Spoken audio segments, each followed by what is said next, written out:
Hi guys, and welcome back to Day 3, the finals of the PLP Season 1 Championship. My name is Bella Fox and I'm your host today. I've also got with me sitting here is Mr. Von Chang and Mr. X-Flip. But before we turn things over to them, we're just going to kind of recap, make sure everybody knows for anybody that's tuning in potentially for the first time.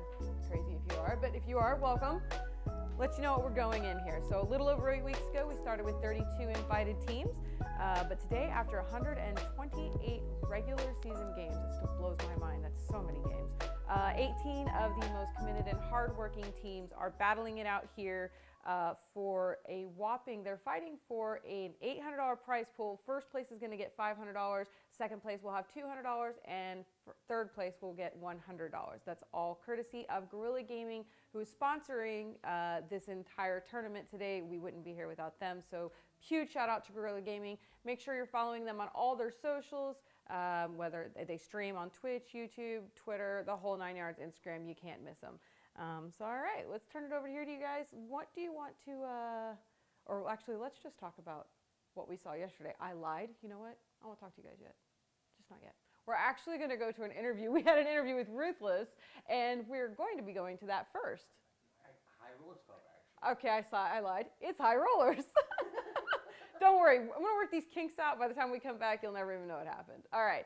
So let's take a look at the interview we had with High Rollers yesterday about their gameplay. Going to take a look at where you guys are standing overall as of day 2. Just get your thoughts, how you guys feel you were doing, and then we'll just kind of go from there. This is kind of off the books, whatever, try to have some fun with it. So, for sure. Yeah. So we got High Rollers. I guess I'll let you guys just both introduce yourselves real quick. So, hi, it's me, Toxic, from High Rollers Club. I'm an IGL and a fragger for my team. Me, I'm Gingerbread, HLC Gingerbread. You also call me Saber in game, and I'm the support scout in the team. Okay. Nice to meet both of you officially. So right now, as of day 2, you guys are sitting in 3rd place. So you're very close to being first place, getting all that prize money, Obviously, 3rd place, you're still getting a little bit. So I know you guys are really looking to try to push up, do your best games tonight. What are you, on the differences between your first 2 days of gameplay and then today, what are you guys looking to change? What are your biggest things you guys think you needed to work on? What are you trying to focus on the most day 3 of finals here? So basically on first day, we had a good day on first day. We focused on kills most of the time. So we had a little bit like less placements, but we worked on it. And then second day, we were looking onto the placement that we did get on first 3 matches until the last match. Like we died early. So that's where we basically, got behind 3rd place because we were 2nd after the 3rd match. And we didn't get any points. Yeah, we didn't get any points. Yeah, we didn't get any points for the last match. That was some mistakes we made on that fight. So that's what we're going to work on. There will be some changes today on our gameplays. Basically, our draw spots that no one knows, only myself, that are where we're going to land. So, yeah, that's what's it. I don't know if Sebe has anything to say. Well, yeah, yesterday, first couple of days were really good. But yesterday, the last match, there's always this one team in the Arango match that we always land on. Like, we share the same spot. So, and we usually come out on top most of the time, but yeah, it didn't. Exactly, we couldn't come up most where we needed that. Yeah. Like where we needed those points, we couldn't finish them off. So that's we were very disappointed after the last match yesterday. Yeah, even if we had got a little bit of points, maybe gotten to the later stages, we might even be first right now, or even just a little bit behind first. But yeah, we're still within reach. We can still win this. Yeah, because right now you guys are only, as of the end of day 2, you guys are only 17. 13 points. I'm showing 13 points behind first place. Okay. And that's, you get a good game, you can take them out, It'd be real easy for you guys to pop up, grab that position there. So definitely looking for you guys to show up tonight here. So Toxic, next one for you. how long you are the IGL for the team here? So how long have you been in that role for the High Rollers Club here? So basically, me, Saber, and Rapin, the other teammate, we have been playing comp together for almost 1.5 years now. Okay. Yeah, yeah. Mhm. So I've been IGLing them since then. Like that's the role I prefer myself because I like to IGL. I like to lead the team, and so yeah, that's what's up. And the last guy on our team, Kaido, he's the new one. But other than that, we three are playing together, and I have been with them for 1.5 years. That's how long I've been IGLing for them. That's pretty impressive. I'm sure you guys probably got your communication pretty nailed down. I've been in that opposite role, the new guy coming in on the established team already, you know. Yeah. But Yeah, communication is perfect. I think me, Saban, and Rapin, we can play eyes closed with each other. That's how. Yeah, that's what you want. yeah. Okay, okay. So overall, how has the competition been for you guys throughout the season, and especially here in finals? Are there any teams that you guys are worried about? Is there any teams that you guys are kind of keeping an eye on? Uh, what are your thoughts on that? How are you guys doing so far? To be honest, the only team I'll say right now, Section 107, Max Split, Mhm. like those are the teams we need to look out for. But I also love my homies, Fake Step Bros. Yeah. Yeah, so Yeah, we have been, yeah, so we kind of gonna look out for them too. But if we needed to fight, we're gonna fight them no matter what. Yeah. you guys will So come out on top. yeah, Yeah. Faker are good friends. We're tied on points right now, but we gotta kill them. Even if it's early, then we're gonna have to take the fight. we're gonna have to do it. And Yeah. there, yeah. Mhm. The thing Okay. is, fakes, and we never get into the rotations, so we never get the chance to fight them because their rotations are completely different than ours. Opposite sides. So Yeah. yeah, so that's why we never fight. But if we have to, if we get a chance to fight, we'll take the fight. Basically, Mhm. with those three teams: Max Split, Section 107, and Fake. Okay. So especially in finals, the first 2 days here, what do you think is your biggest area that you could have done better on? Where did you guys not do super well? What's the biggest area you guys need to improve upon, in your opinion? Uh, in my opinion, the thing is we sometimes lack on like push. Like sometimes there is a communication gap with the fourth guy we have because he's also the fragger with me, and like he's supposed to entry with me every time, but sometimes he's lacking behind on that, so sometimes we lose players on that fight. So that's the thing, like I'm mostly focused on like to teach him like at the exact time to push, or like when to push. So that's the thing we're just lacking on, because other than that, Saber and Rapin, they're good cover for us, like they can cover anytime when we push in. So Mhm. the thing is, every fight, if we lose a player, that's when we like mostly lose the fight. Yeah. Yeah, so that's what we are working on right now. Hopefully today we're gonna give our 100%. Definitely, 100%. And I know it's got to be a little different. You know, you said you have that newer player getting that communication. Obviously, you three already have that all nailed down. Trying to bring someone else into the mix, I'm sure that probably it's a little rough at first, but getting them in there, getting that together so you guys can push effectively. I know Yeah. that's a big goal. You guys had that battle with Outcast at the end. I don't remember what match that was. Do you guys remember that Yeah. fight? Urangle. Durango. Urangle. Um, how did that whole situation go for you guys? I thought that whole engagement was interesting. Yeah. How was that fight going in your guys' mind? So basically, what my plan was, like I was on the angle inside the zone. So basically, the thing is, Rappin, he was on the off angle outside the zone, like on the other side. But the fourth player, he didn't know like what to do because I didn't call it out. That was my bad. But he I was was with there. Rappin to cover him. Yeah, you know. So that's the thing, I think, where we lost that fight, cause when they knocked two of us, it was only me left, right? So that's when they pushed up. If we had two people on the zone and Rapin would have covered that from that side, the fight would have been a much different than that. Cause we might have won it. Cause I already knocked Outcast and I took out the guy behind us from just for fun. So my side was clear completely. Mhm. They had to push up inside the zone because I was already in the zone. None of us were, like even Outcast or my two of my teammates. So that's how my mindset was about taking that fight. But our communication over there was wasn't that good. So that's why we got separated and got taken out by once. But I still was trying to take the fight. I almost knocked two of them. Yeah, Yeah, you know, yeah, but when you get in those fights, I mean, I've played a little bit of competitive, not a lot, but I know especially when you get in those fights, if that communication isn't already nailed down, if there's a little bit of uh, Miscommunication. not having it up on par, it can all just fall apart pretty quickly. But um, other two things I got. What is your guys' regular play style? I know you said you think there's room for improvement on your pushes, stuff like that. So, what's your main play style in comp when you guys are just playing for free? You know, are you guys more pushing all the time, trying to work on that, or are you more let's hold back, play towards the edge of zone? What do you guys usually prefer to do there?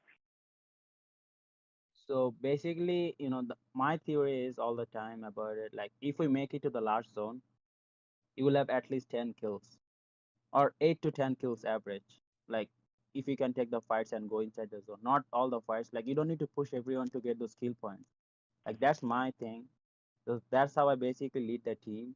Like just make it to the large zone, fight for the placement. Like if you get those placements, you will get those kill points easily because that's how you're taking the other team out, right? And then taking their place.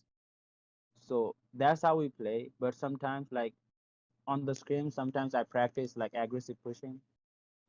We just push everything to see how our fights have been, like what we're lacking on basically. So that's it. But we basically mostly focus on placement because hmm that's the points are much there. Like even if you get 10 kills and one placement points, it's 11. But even if you get second place, that's 12 points right there. yeah. So Also, yeah, towards the end of matches now, recently we've been really improving on working with the area we have, with the space we have. So like, if there's a lot of teams in the final circles or final couple circles, there's some teams will just go straight to the center, like, and risk their whole squad and or get blown up or something like that. But sometimes when we're on the edge of the zone, we work with what we have, get a few knocks here and there, and then push a team where we know we can take the fight, we can take them out. We've really improved in that aspect as well. Okay. Okay. So, no, we did touch on what you guys think you have a lot of room for improvement for. So, just let's flip that real quick.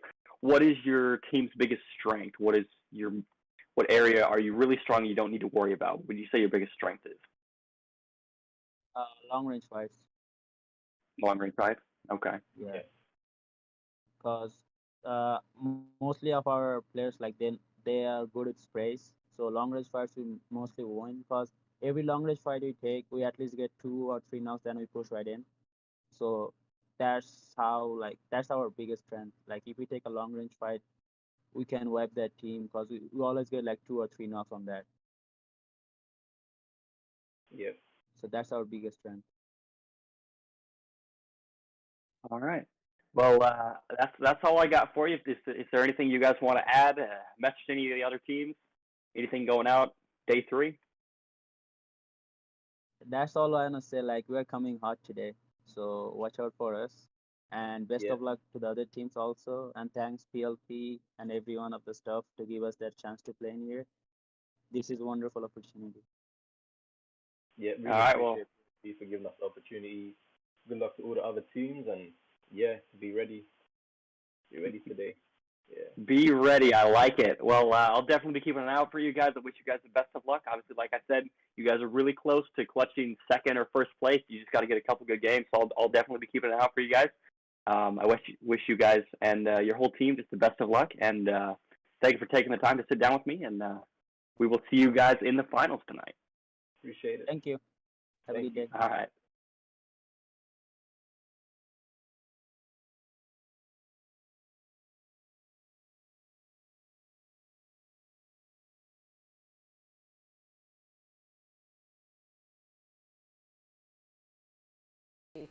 So we're going to turn it back over here to Mr. Von Chang and Mr. Flip to talk about yesterday's events.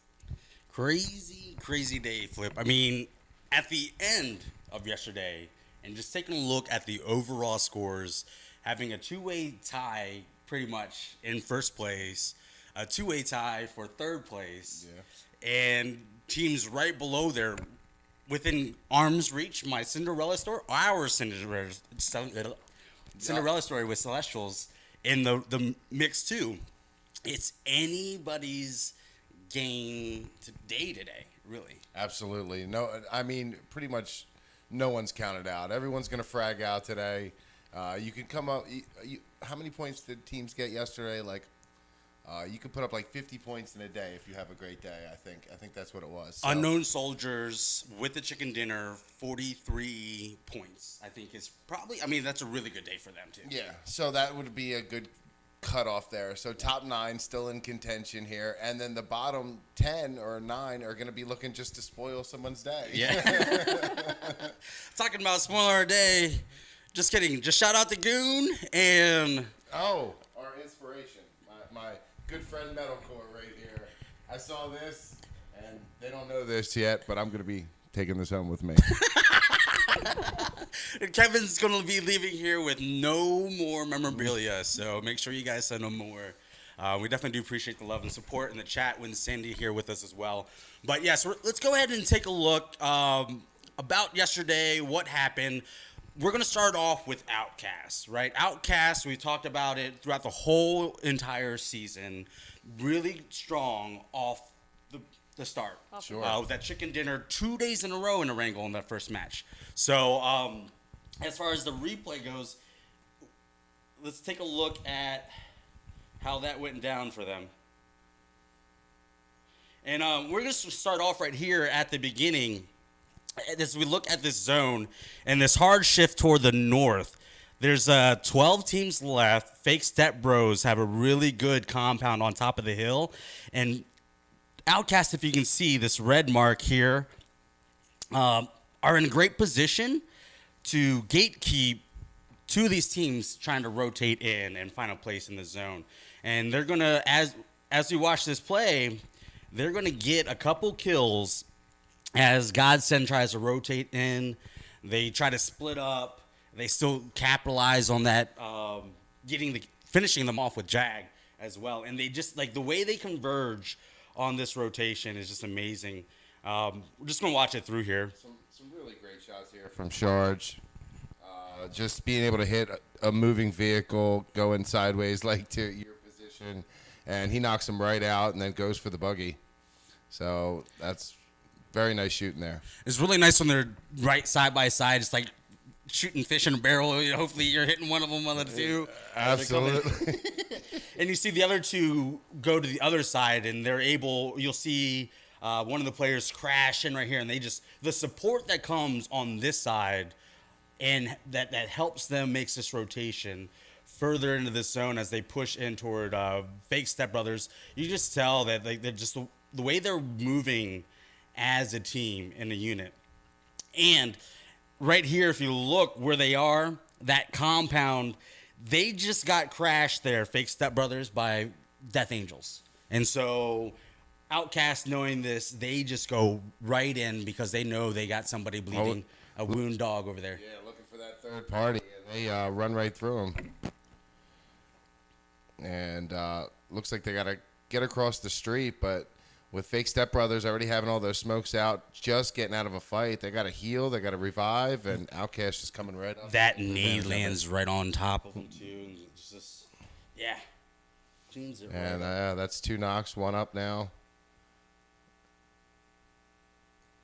Textbook. And we don't see the DBS which we saw in day 1, which is just, it's an Uzi today. It's an Uzi it's today. quite epic. But as we scrub through here, just the way this map finishes, just for fun, outlasting Max Split here, but great play. We see High Rollers Club right here making that push in, and unfortunately, they lose this 2v1 against Avea, and Toxic trying to do what he can for his squad, just not able to finish off the 2v1, and again, Outcast with the winner chicken dinner. Yeah, and Outcast with 2 total winner chicken dinners. They are definitely a team to watch today. Move up these leaderboards. interesting to see who's going to come back and how they're going to play today. Who's going to just go all out for it, or going to continue being consistent and doing what has brought you to this point. I don't think anybody's going to, not at the top of the leaderboard, do anything crazy like Hot Drop Picado or Pachinki or anything. Not today. Whatever got you to the top of the leaderboard should be what gets you through this. That was actually going to be my question to both of you. What do you think? I understand that the teams in the lower portion of the bracket, obviously they've got nothing to lose. They're going to give it their all. But when you're in the higher bracket, and more importantly, not even if you're at the top, but you're in that middle pack, where do you make the push? Do you play safe and hope for the best? I mean, what do you think that those teams that are kind of right there within arm's reach are going to do today? I think for me, for a team just to go through their routine. I mean, they've practiced it day in, day out, where they drop, how they rotate. If you're in the running for it, you don't want to deviate. You don't want to try anything new. You're prepared to react to the things that happen to you. So if you have those wild teams that want to go full aggro, that's free kills for you if you're playing a disciplined game. And so I hope to see that the teams that are there just being consistent with the way they've been playing and what got them there. Yeah, you make a good point there. I mean, whatever they've been practicing and doing, you don't want to try something completely new on the last day of a tournament. You want to do what you know, but you do want to try to capitalize and maybe pick up on some extra kills. Like if you hear shooting, you know what I mean? You may think to go third party a fight just because it's the last day, and you got to take risks if you are playing catch up, and kills are a great way to do that. 15 points for placement. I mean, 10 to 15 points. You could pull 55, or not 55, 25, 30 points a match. You got 4 matches today. You could make a run for it. You could. But you got to be consistent. Yeah, and to point out what we were talking about, Unknown Soldiers here, game 2, they're the ones who walked away with the win. But right here at this clip, they're at this mound right outside of boot camp where the lake is, and we've seen them through regular season play that hill and hold it really well. And so they're doing exactly that, coming in, going through their rotations, and in this rotation they're able to get 2 knocks, 2 kills, and again that they take 2 away from Ruthless as one of the contending teams, and so that helps them solidify a spot as they rotate into that final zone. And it's just the practice and executing it. Yeah, I mean, that was a great play from that player for Unknown Soldiers. He was laying in the grass just waiting for the opportunity to stand up, and he gets 2 of them almost immediately. And then the other half of Ruthless in trouble here against Section 187, and what a grenade from them. I think that's going to do it for Ruthless there. Section 187 and was the team on the other hill. Unknown Soldiers taking out half of Ruthless. And so we see that split again. It helps them get that zone. Ruthless right there again in 5th place. Just within arm's reach. 83 total points. 19 points out of 1st place. Yeah, absolutely. We're still looking at the clip here. It was a hard shift on the zone. And Unknown Soldiers ended up getting it. It was like a gift from the PUBG Mobile gods. And then you could see the grenade there finishing off a few more players. Who was that? Was that Max Split? It was Max Split. So now they have, I believe, 2 teams left. They're one of them, and there is one person hiding there, and Unknown Soldiers will get an easy win. That med off. From the, hey, thanks. zone. Free game for them. And that's 2 days in a row we've seen some pretty violent shifts coming out of Sandhawk. Out of the gate, I mean, day 1 and day 2, we were halfway in the water. Again, we were commenting the reminiscent of Vikendi, but Vikendi was not invited to this. Can we have a moment of silence for Vikendi, please? Well, I mean, we will be doing Memorial later today. It will be coming back, though. Yeah, it will too. It's coming back. In a year. You know how PUBG In a Mobile year, goes. I forget. But what were you saying? We're going to be doing Memorial, so we can add that in as well for Vikendi. People like Vikendi, but nobody really cared that it left. They cared when it was announced it was leaving. Then it became a problem. Yeah, Now, only personally, when I they love want to take it Vikendi, away was it a so problem. I was devastated. And we're going to just taking a look. Godsend here.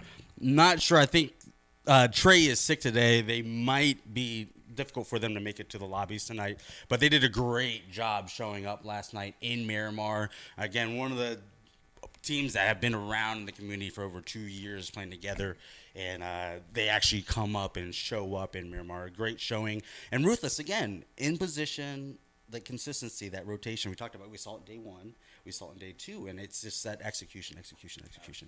Absolutely. I'm looking for some big showings today from some big teams for sure. Max Split, Section 187 had a bad day yesterday.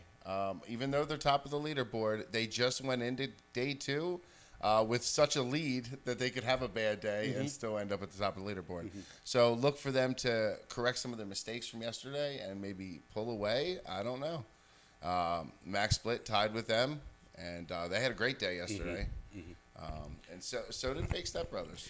I mean, look at the stats, right? Fake Step Brothers, 50 kills and only 38 placement points, I believe, for 35 placement points. They are an aggressive team. If they can just we had some unlucky pushes. I mean, right there, they cleared Death Angels in game one, but Outcast just comes and beats the wounded dog, which unfortunately that's what happens at the nature of the third party. Yeah, absolutely. But if they can come out on top of those confrontations, they're a team to watch out for, and they could possibly shoot up there. Absolutely. I mean, when you have an aggressive strategy, it's a risk-reward thing. Sometimes it can really work for you, and you could be way in first place, with a ton of points, and sometimes you're first one out on a match, So we'll see if they can put a string of good games together here, and they can actually make a run for the top spot. In the last match, I think we have the Max Split zone on Mount Everest there. Mount Everest. In Erangel. Yeah, well, and then Fake Step Bros, we were watching our point of view. I know that stream didn't see that, but Storm with the two arm knocks to clear the way, to take Godsend out, to push up. Just epic finish to the match. 3 teams at pretty full strength, or 4 teams at pretty full strength, but Max Split coming up on top, getting their first chicken dinner, and again, putting them in contention for that first place. Yeah, I said this yesterday. When Max Split got that last zone and they had the high ground, that was just GG's. All 4 of them were alive. They had great vantage point on the rest of the players left, and it was just basically shooting fish in a barrel for them. Sometimes it's like that. Sometimes you get lucky and get the zone. It sure is a lot easier to defend your position in the zone than it is to move into the zone. Hence why a lot of these teams try to leave early as soon as they get a new zone so they can get there and defend. So Max Split, definitely going to look to make a run and take over that top spot today, I'm sure.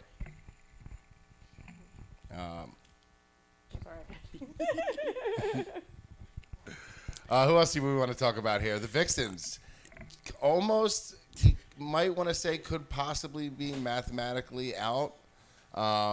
But anything can happen. I mean, if the top 5 teams go out early every single, game, they could definitely make a run. They're at 38 points. Yes. Sorry. Why is everybody laughing but me?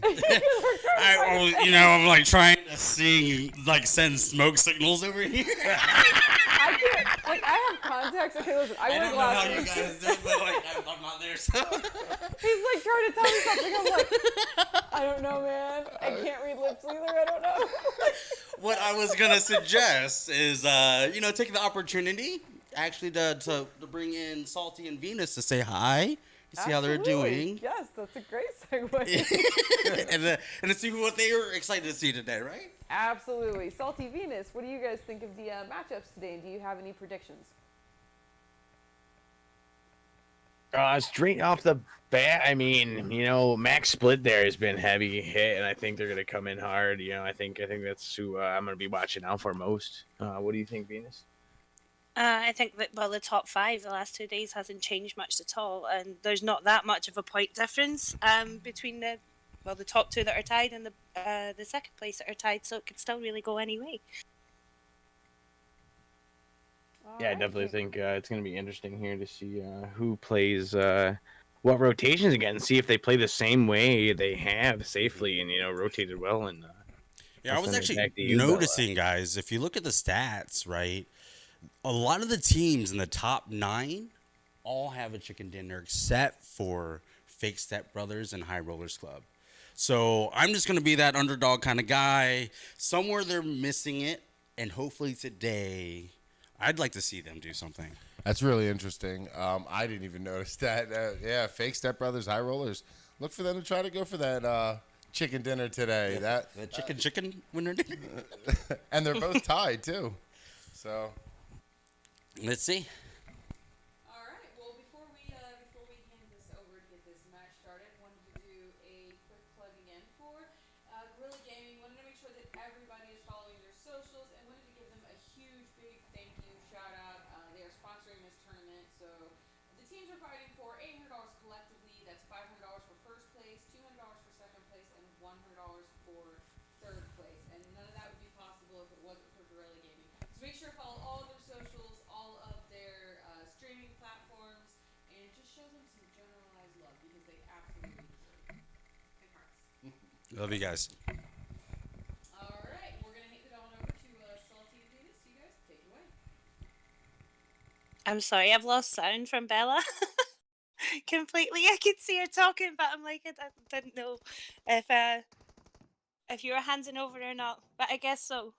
Yeah, I'm believing they did here. I didn't hear it either. It dipped out. That's all right. Things Yeah, happen here. it It's dipped all out for right. me too. It cut out completely. That's all right there. Yeah, Please be patient for all these technical difficulties. Thank you. I was yeah, I was watching her talk, and then I just made out, and it'd say right over to you guys, and I was like, okay, so I guess that's it. All right, 2 seconds down here. We're about to see where the path is. I'm going to send it over to Venus to talk about that. Yeah, let's have a look and see where this zone is taking us. Quite southern on this zone, starting off on the west coast, just kind of north of Quarry, and finishing up over Novo, a military base. Not leaving most of these teams' preferred looting spots in the initial flight path. So we'll see some vehicle jumps, I would imagine, to get up to that north side, and even the majority of the east as well of Main Island. First, heading up west coast with 2 teams out. Looks like Celestials making their way up the west side, and That is that High Rollers too? Yeah, that is High Rollers there. Also making their way up there. Looks like GG Bloodlust is also going to head up that way. Section 1A7 is kind of that way too, but looks like they might drop over towards the bottom end of a God Cup and some of the compounds in between there. We also might have a DN1 gaming member in the middle there as well. Surprised Primorsk looks untouched so far. It'd be interesting to see how some of these teams play out. Those who have to make up points, are they going to go and have they been watching and paying attention to where these high placed teams are? Are they going to try and take them out early, drop with them and take them out of the game early, or are they still going to try and play out and go for placement and lay low for the majority of the match? Yeah, I think we're going to see the same thing. I think we're going to see like Team Azu, Team Godsent, and possibly I believe that's Death Angels there. They kind of like to land right near the bridge area where the zone is, right near Milta. They've been, it's pretty common for them to land in that area. A few of the other teams, they're going to land a few of the hot spots there, like Pachinki, just for fun. They like to hang out there and kind of take that area. Down in military, it'll be interesting though with Fake Step Brothers and Night Raid down there. We'll see what they do there and see if they push in or just go across the bridge towards Ruthless. I think we've seen Fake drop over here a couple of times before, so it's obviously a preferred spot for them. Where are we looking at here? Where are we going to have some action first? Milta, possibly, with Vixens and All In. Both chosen to go to Milta.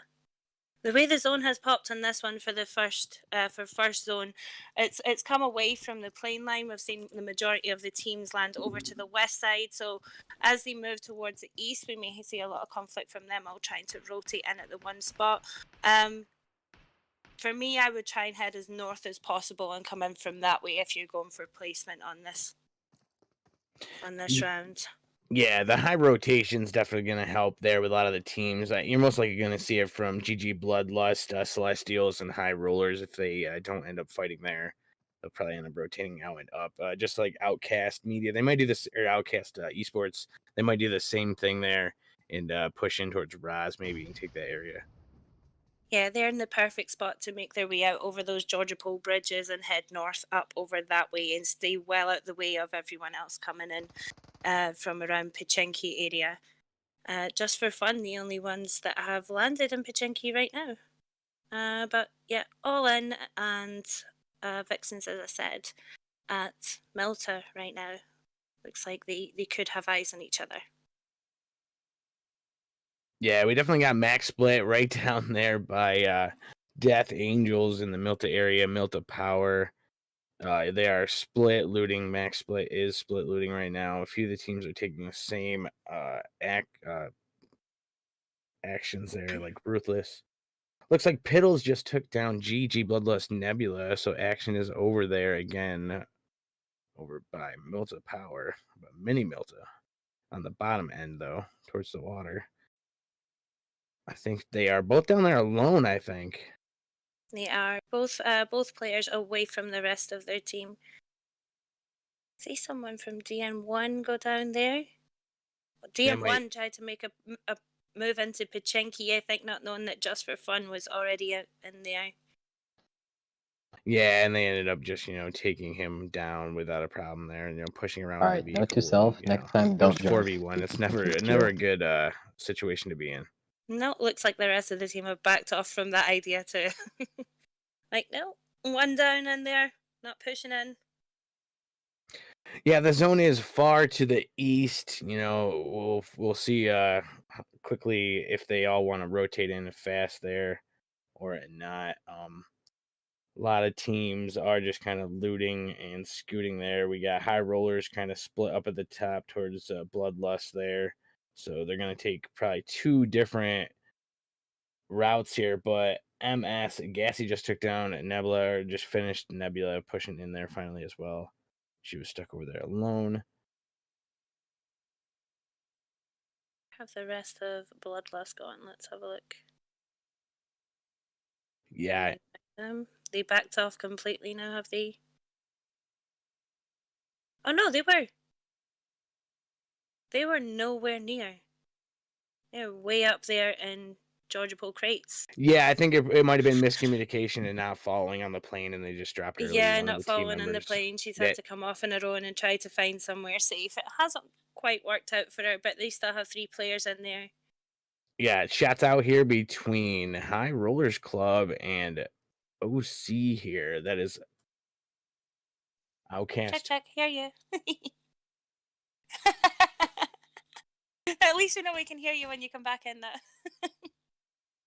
It's all good. Mic check 1 2. I'll do it too. Why not? I feel left out. We've got All In V just taking down V Mac there.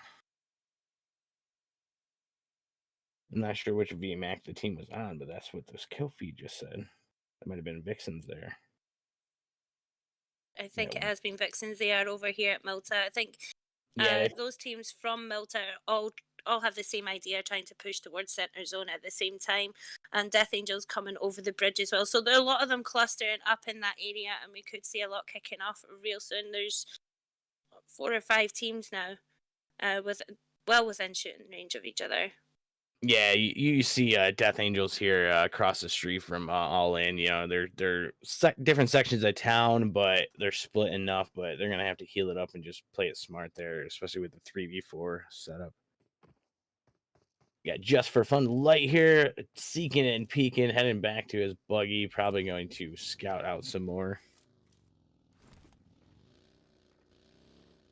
A few of the teams are on their way out. Ruthless is headed towards the bridge, just like Death Angels, crossing the bridge right now. And we have a Ruthless pre-fire is knocked right now. They had to push in for that heal there. They'll most likely get it, but they have a land member across the street just seeking and peeking up over the hills there. most likely they'll smoke it out so they're not pinched in that area if the rest of the team does move in, which they are. We have nades out here really close, good on the bounce there. They knew to move away and push towards the inner side of the gas station there to get your heals. But it's going to be Ruthless King is knocked right there by there. Platty just knocked Mango on the hill press there. And another knock by Ruthless Platty. And another knock there. Holy cow, he's on there. And Mango is knocked finally too. It happens. He's going to push up on that there. And Ruthless Platty just took down Mango. Platty just took down Latin Crip with his, which is Death Angel's Crip, and they finished the team out right there. That's unfortunate for Death Angels going out so early in game number 1. I think for me, they just, after they got that initial first knock, they just waited a little bit too long to push in, and they didn't all do it together. I think it could have turned out different for them had they done that, but just unfortunate it's not played out for them. Yeah, it's like we've got Outcast Esports and High Rollers Club both rotating in the same way, kind of towards Zoo, Team Zoo there. They're kind of clustered out near that compound, but they're all in vehicles right now. We have a few teams that are taking the 4-vehicle tactic here. Yeah, those teams that we've seen drop over towards Georgia Poland Hospital area have used the tactic that we spoke about, and they've tried to come in over the bridges and into the north side of the zone. Which, you know, I think was the best way for them to play in, seeing as the east side would have been so stacked, and then we've seen that area around Milta get so stacked as well. So that was definitely the best option and the best route for them to take in. But High Rollers moving in on top of Zoo right now. Yeah, it is stacked on this east side here of the map there. And all in, Jossie just knocked Vixen and Jenna down there. They are fighting again across the street, back and forth there. Vixens might want to try to just get in there, maybe if they can get the heal and just rotate out, maybe if they can't, if they don't feel they have the position here. I think all in are coming all in from all angles right now, completely surrounding Vixens by the looks of it. You gotta go in. It's the end matches here. What do you got no things left here. You got to play these out. You need the points. You need the kills. Every point and every kill that you can get. Yeah, definitely. And all in V did just take down Vixen Angela there, so there are 2 knocked with 1 left up. Care, the only one left. I don't know if they know where she is right now. So I think she should either just try and lay low and let them play. Oh, was that a nade on her actually? Yeah, that was a grenade sent her way, so I'm pretty sure they know where she's about. Yeah, it was a nade. Angela's trying to fall back there for revive as well, which is going to be a dead giveaway on her position too. Yeah, a lot of teams are smart. They watch like that. They baited the knocked player there, and it's used a lot. And it sucks when you want to help your teammate out, but you can't. And Jenna just got finished out there by Joshy. Oh, going to come down to how well they can defend this hard cover that they have here. Yeah, it looks like Just for Fun might be sending out. Oh no, looks like Just for Fun might be running into Fake Step Brothers here, down there in the shelter area. They must have the high rise on the hill there. We're over here with the Team 14 Vixens as well. We were just looking at there.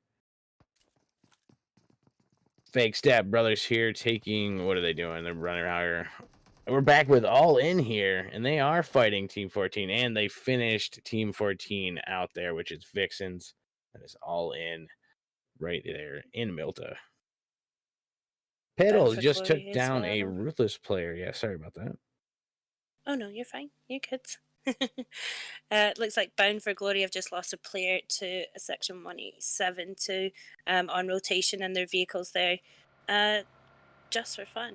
Yeah, I think that's where it is with Shelter right now.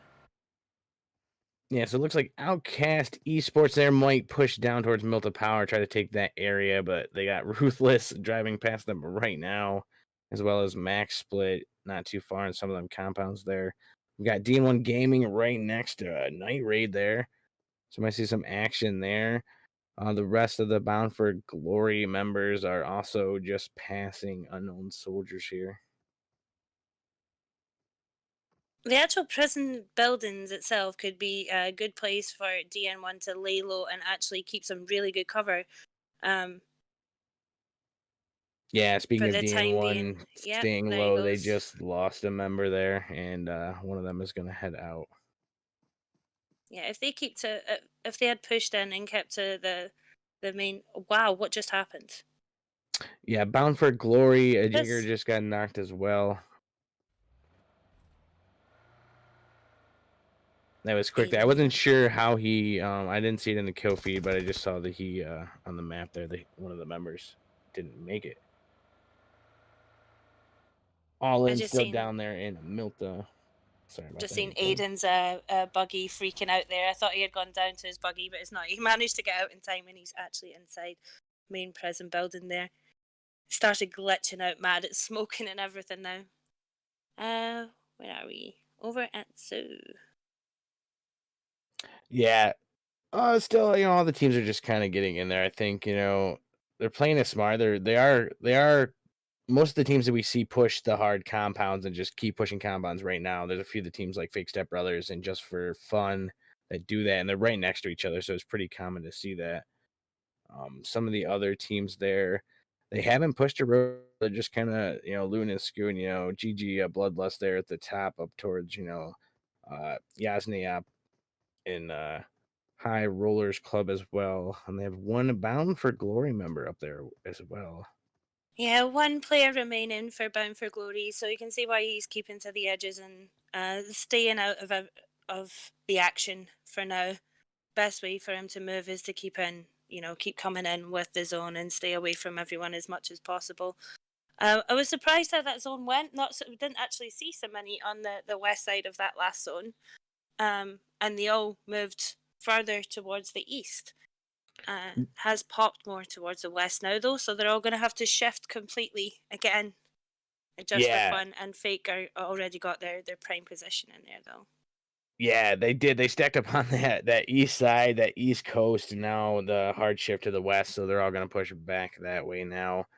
Celestials kind of had the advantage there, like Just for Fun as well, as they have Unknown Soldiers driving past them right now. Unknown Soldiers, they are stuck between two different teams right now. Everyone's getting really close. We have also Max Split pushing in that area as well as Section 187. So kill feed's about to start going off, I'm sure. You can see just how much everyone is prioritizing their zones and rotations today, though. Like, as soon as that zone popped, all you see is vehicles all over the map. It's the little vehicle logos. Everyone's on the move, like, straight away. I don't know if the last member from Bound for Glory has himself a vehicle up here, if he's going to have to go on foot. Let me just check it out. And we do have a shot out there with a sniper rifle that is a knock. I didn't catch who got knocked. Oh, it's right there. I believe it was a Just for Fun member. Ended up getting knocked there fighting Section 187 right now. Shots out towards them. Looking at Unknown Soldiers here as well. Looking in on Just for Fun. Across the street. There's like a little bit of a hill advantage there for Unknown Soldiers, but we'll see how they play this out. I'm gonna look at Section 187 right now. That, like, some of the frags that they've been coming out with in these games are unreal. I think End even had like 12 kills on his own for one of the games. Was that yesterday, the day before? I know they definitely came out with at least 20 kills in one of the matches too. So, I mean, you want to stay out their way. If you if you come anywhere near to them, then you're in trouble. Yeah, absolutely. There's a zoo member that was knocked there, but he got revived, as well as another Just for Fun member that got knocked and revived. It's going to be that game here. You can see it here. They've played so many matches this season. Now they're starting, hey, we realize that these, we can rotate here, we can do that. Other teams need to stay out of this area. And, as the zone creeps in, that'll get harder to do. But right now they're all playing very smart. They are. I think most of them are trying to find whatever compounds and things that they can find. No one's really preferring to go for just high open ground right now as yet. But I think as the next one moves in, that's what we're going to see. They're going to move more towards those hilltops, and we'll see a lot more kills on the feed then. And there's another shift there, and it went to the northwest now. Celestial's still in zone. Don't have to go anywhere. Looks like we have another member knocked over there on Team Unknown Soldiers right now from Just for Fun. They also have Fake Stepbrothers just across the way from them. I was just about to say that. I don't know if Fake are all underground or whether they still have some up top. But the way it looks on the map right now, they look like completely sandwiched. Hang on, it's Unknown It looks like Soldiers Unknown are Soldiers underneath right too. now. They are pushing up and out, and looks like Fake Stepbrothers are gonna leave. They're like, yeah, we're not doing this. Oh, and they knocked a member from the doorway as he pushed out there. Yeah, it looked like both teams were split kind of up top and down below, actually in shelter itself. And Fake Smokey did not make it out of there. And look, they left him a vehicle. How nice. You know, that's one situation you don't want to do. You don't want to leave, you know, the enemy's a vehicle and just get pinched like that.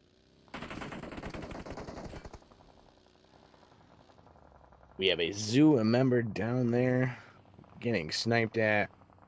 Max Play is pushing in on half of the zoo team here. Max Play Peanut Boy just took down the zoo Solaric. We got HR Toxic taking down Ruthless member there. We have J-Boy getting knocked again. Man, it's back and forth with J-Boy getting knocked here. He just can't take a break. He can't get a break, I mean. Over in this compound as well have had the pretty much full remaining members of Fake push in on top of them. 47 there. Alive here. 15 teams left. We got Night Raid finally making it out of the zone there, heading their way up, made up with the rest of their team near the rest of the Fake team there. Unknown Soldiers just lost a member there. Looks like we have an Outcast Esports member knocked as well as a Zoo member there. Just for fun, still just popping off shots there randomly. They might be trying to snipe someone up on the hill there on the outskirts. And another hard shift by the zone, but this time to the southwest.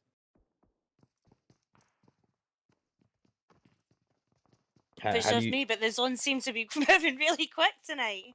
Yeah, it seems to be really fast. I don't know if it's just like the way they're all playing. It's making it seem that way. If it like the play itself has been really fast paced, but everything seems to be moving so quick in this game.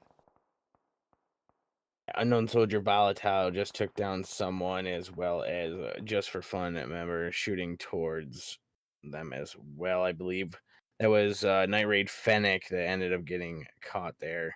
And we have a Fake Stepbrothers member getting knocked as well. Yeah, I think that's back over on the compound that I mentioned before. There was a lot of nades and throwables being used before. Hugo has kept a hold of this the same hardcover for quite a while now, but Unknown Soldiers coming into view for him, and he's taking shots off in that way too. Celestial's getting in this action, sending shots out towards High Roller's rep in there, knocking him. So they're going to have to get that revive and just deal with them for right now. But as this creeps in, it's just going to start getting crazier and crazier. We have OC Sarge there. Shots out from him as well. We have All In, Lil Chris, shots out. Piddles, Max Splay, shots out towards Verbo. Solo shots out towards Zoo Reborn. So many people getting knocked and taken out right now. Hydrix taking down Fake Jess. Section 187 member taking down a Just for Fun member. Hydrix just took down fake. Oh man, and Section 187 is pushing in on Just for Fun there. and they are going to finish out the team right there. And we've got Ruthless Members fighting Peanut Boy. We've got Action Everywhere, Outcast Esports shooting towards Max Split. Max Split shooting towards Section 187. Section 187 shooting towards All In. And the zone shifted again to the southeast here now. Oh man, All In is in the zone. They're fine. High Rollers Club is pinched now between two different teams. Celestial as well. 1, 2, 3. Five teams, I think. 5 teams. GG Bloodlust is up there as well. Wow. Actually, Everyone trying to get in for that third party and pick off kills, but I don't think any of them. I think they've all underestimated just how many teams are in that one spot, and everyone's just having to fight fire from every direction. Yeah, I mean, right now, and Celestials is taken down there by GG Bloodlust, and I believe Unknown Soldiers were helping each other kind of in that situation. More shots out here by High Rollers Rep, and I think they're all underestimating the zone here now. And also, Vixen just ended up, I'm sorry, that was GG Bloodlust, just ended up getting taken out as well. Their team out. Hitman, Section 187 is knocked as well. More shots out here towards All In members. Max Split and Reppin just fires back and forth. Gingerbread knocking MS Piddles. MS Gassy knocking Gingerbread. MS X4 knocking Toxic. And Gingerbread. It's back and forth pandemonium up here. So many of them going to get caught out with the zone now because they've been preoccupied with their fighting, and so many of them coming in from that northwest kind of angle there. The ones who were actually in zone have had it quieter than anyone else. Oh, yeah. As soon as this touches, it's just going to hurt so bad there. And we got more Bound for Glory members shooting here. Just it's so much people fighting it out here at the zone. H member Repper and getting stuck out there. We have Night Raid there fighting it out with Section 187. 2 members knocked there. This is a 9 alive, 5 teams left here still. Such a tight little area. Everyone just, I mean, there's knolls, there's not much cover here, so it's a snake to make it for some of these teams. We'll see if they get the revive on Fennec or not. Looks like they probably will. They're right there. They're just being careful that none of these other teams. They do have a little bit of an advantage there because they have the building in their vehicle. More shots out here. Looks like we have a grenade out by Section 187. But they sent it to the other way. I don't think they know they're at the building.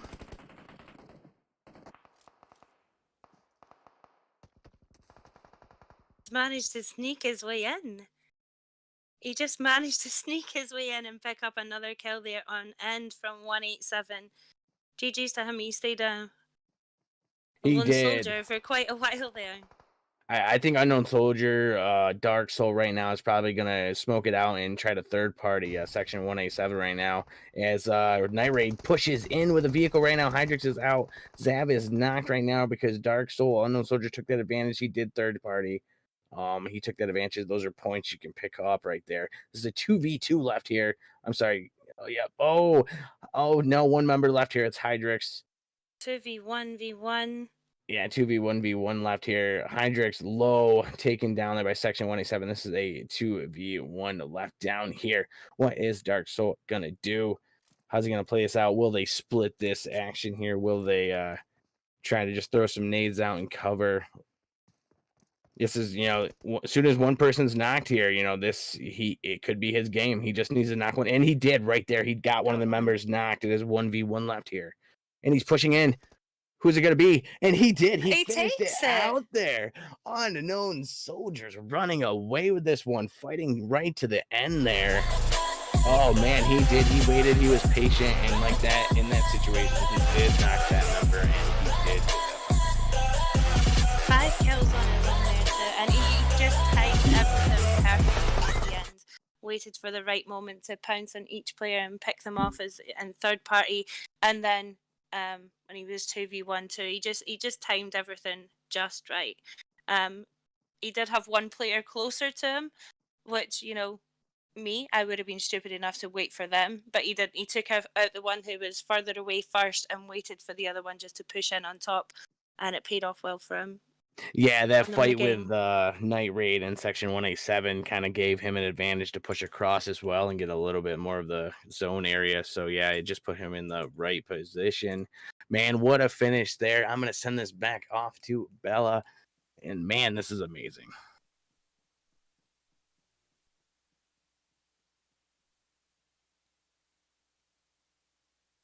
We were high-fiving. Oh my gosh, jumping he around. screamed so loud. Dark Soul, man. Coming from across the street, third party in the fight. It was exactly like Salty said. He was looking to third party. I think he thought I was just going to pick up a few kills here and probably get sniped on my way over. But he went all the way with it and slam dunked it on Section 187 in the 1v2. Yeah, I mean, the amazing thing to see is that he finished off everybody else's knocks. So he going into that rotation with just one kill, finishing off Night Raid, finishing off the two knocked already, and then getting the 2 kills on Section 187 for pretty much the upset.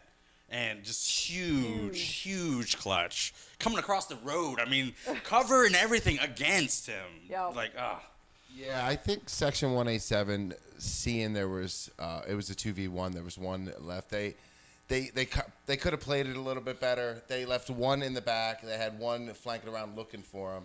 He did give good directions on where he was because the grenade almost took out Dark Soul. But then Dark Soul got aggressive with it, pushed that last player, and that was going to be a GG's. yeah.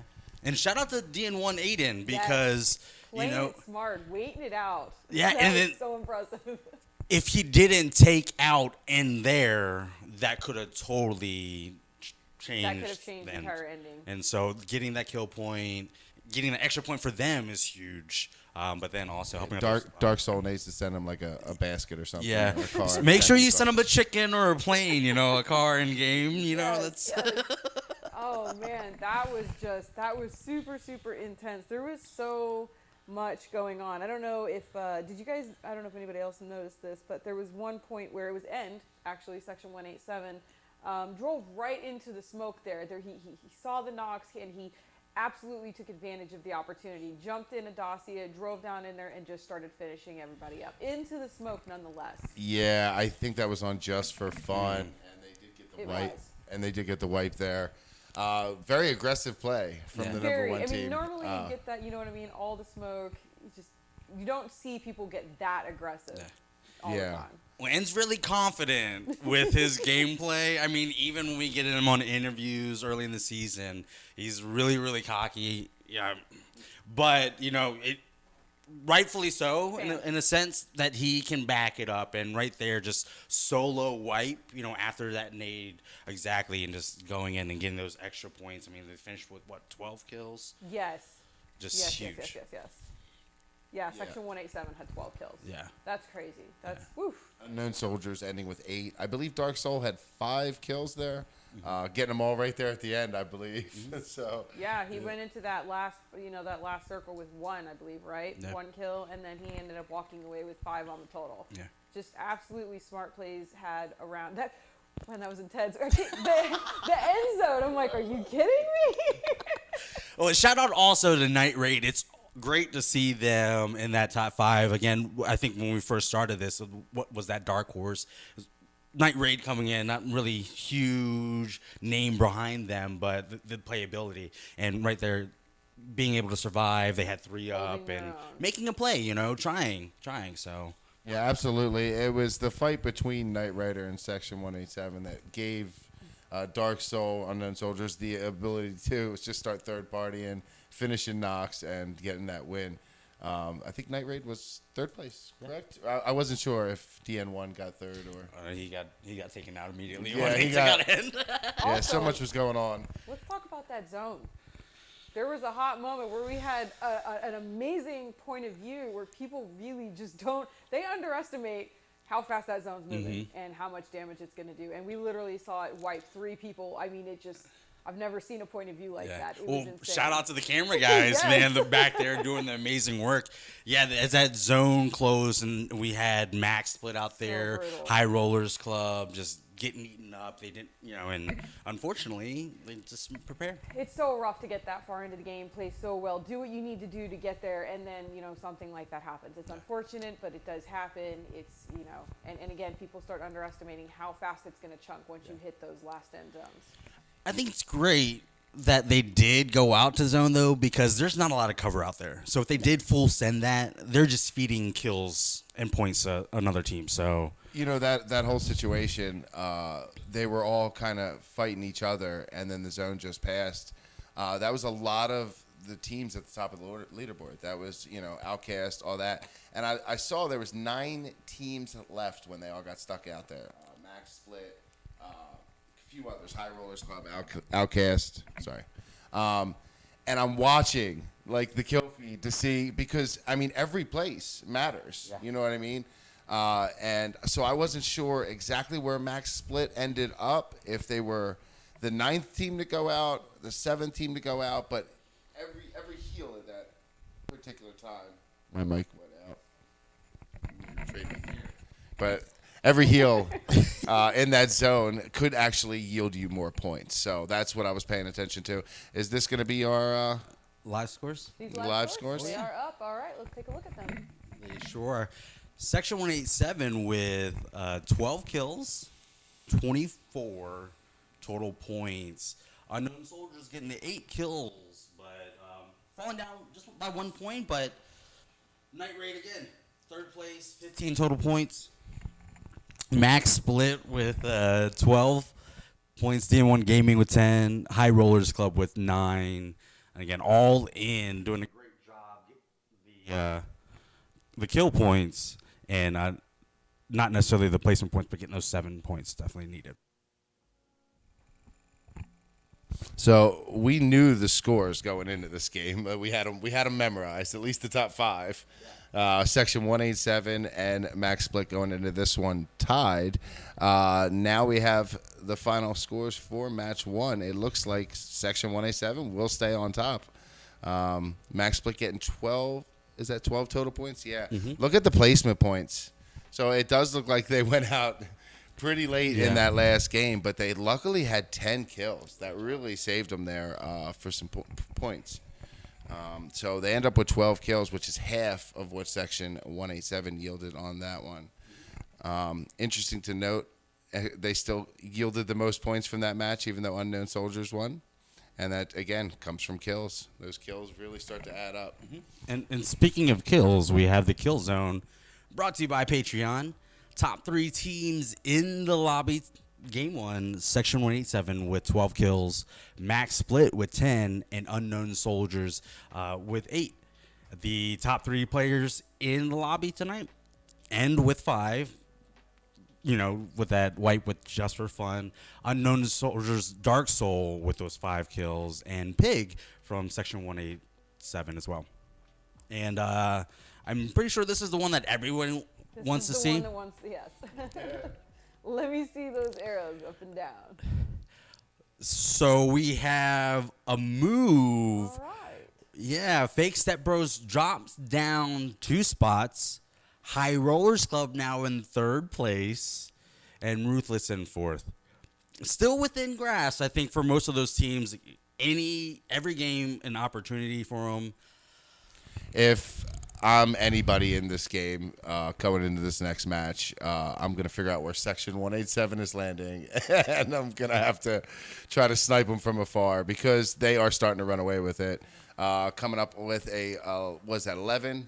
I'm so blind. Remind me to get glasses. Sure. Coming up with a 12-point lead right now over Max Split. So we have 3 matches left. I mean, a good game here, you're getting 25, 30 points. You cannot let Section 187 get too far ahead of you, or that's just going to be a GG's. High Rollers there.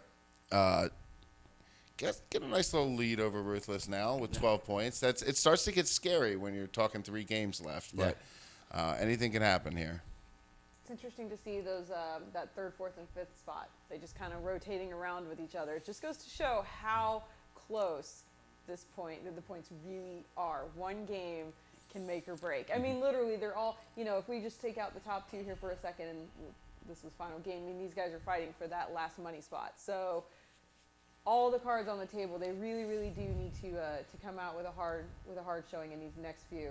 It'll be interesting to see for sure. Yeah, definitely. I definitely would say that, especially the top 10 for sure. I mean, bearing a really great 2 games in a row for All In and Bloodless could profit them a 3rd place finish. But a lot of those teams in the top 10 right there, definitely in contention for that 3rd spot. They're in the running. Absolutely. I mean, going into Sandhawk up next, I mean, it's such a wild card map. Like, anything can happen on that map. The teams you'd never expect to come out on top could end up with 20 kills in the win. So this could really shake up the leaderboard going into a smaller map that has a lot more action than, say, Miramar at the beginning. Sandhawk is just action-packed all the way through. Mostly because of its size. So I'm really looking forward to this next map to see where everybody shakes up. You know. Well, hopefully Vikendi is. Vikendi, you're not invited. I'd like to see actually one of my favorite zone shifts in Sandhawk is that small island, because a lot of people neglect how strong of a vantage point that big Ruins Hill is, and so if it does go north, it's really exciting for me to see who actually plays that and actually prioritizes that zone. One of the things I tell my teams when I train them is that, like, if you see the zone shift and that small island is 90% in the zone, you can guarantee that for the next 3 zones, part of that island is going to be in play. So we'll see if anybody actually uses that type of mentality and prioritizes that. Yeah, high ground is always going to be key on Sandhawk. It gives you the ability to see a lot farther than most people can, who's down at the bottom with a bunch of trees in their way. And if you can get the zone and you're already on the high ground, you can pretty much just start preparing for a chicken dinner. All right. Well, before we hand this back over to Salty, I want to make sure that if you haven't already checked out the merch over at Galaxy Hound, the PLP merch, what are you waiting for? Get your butts on over there and do that right now. There's a lot of stuff on there. There's jerseys, sweatshirts, water bottles, coffee cups, balls for your dogs. I know a lot of you guys got dogs out there. So make sure to go over there, check it out. It's galaxyhound.com. Use code PLPBella. Doesn't matter how it's spelled. I got tipped off on that yesterday, so type it in any way you please. PLP Bella, that's going to get you 20% off right now. So go over to Galaxy Hound and then jump back into chat once you've got something. Let us know what you picked up. And after that, we're going to take it over, hand it back to Salty and Venus. Take it away, guys. All right, here. Thanks, Bella. All right, yeah, we're waiting to get in here. We haven't quite got to that.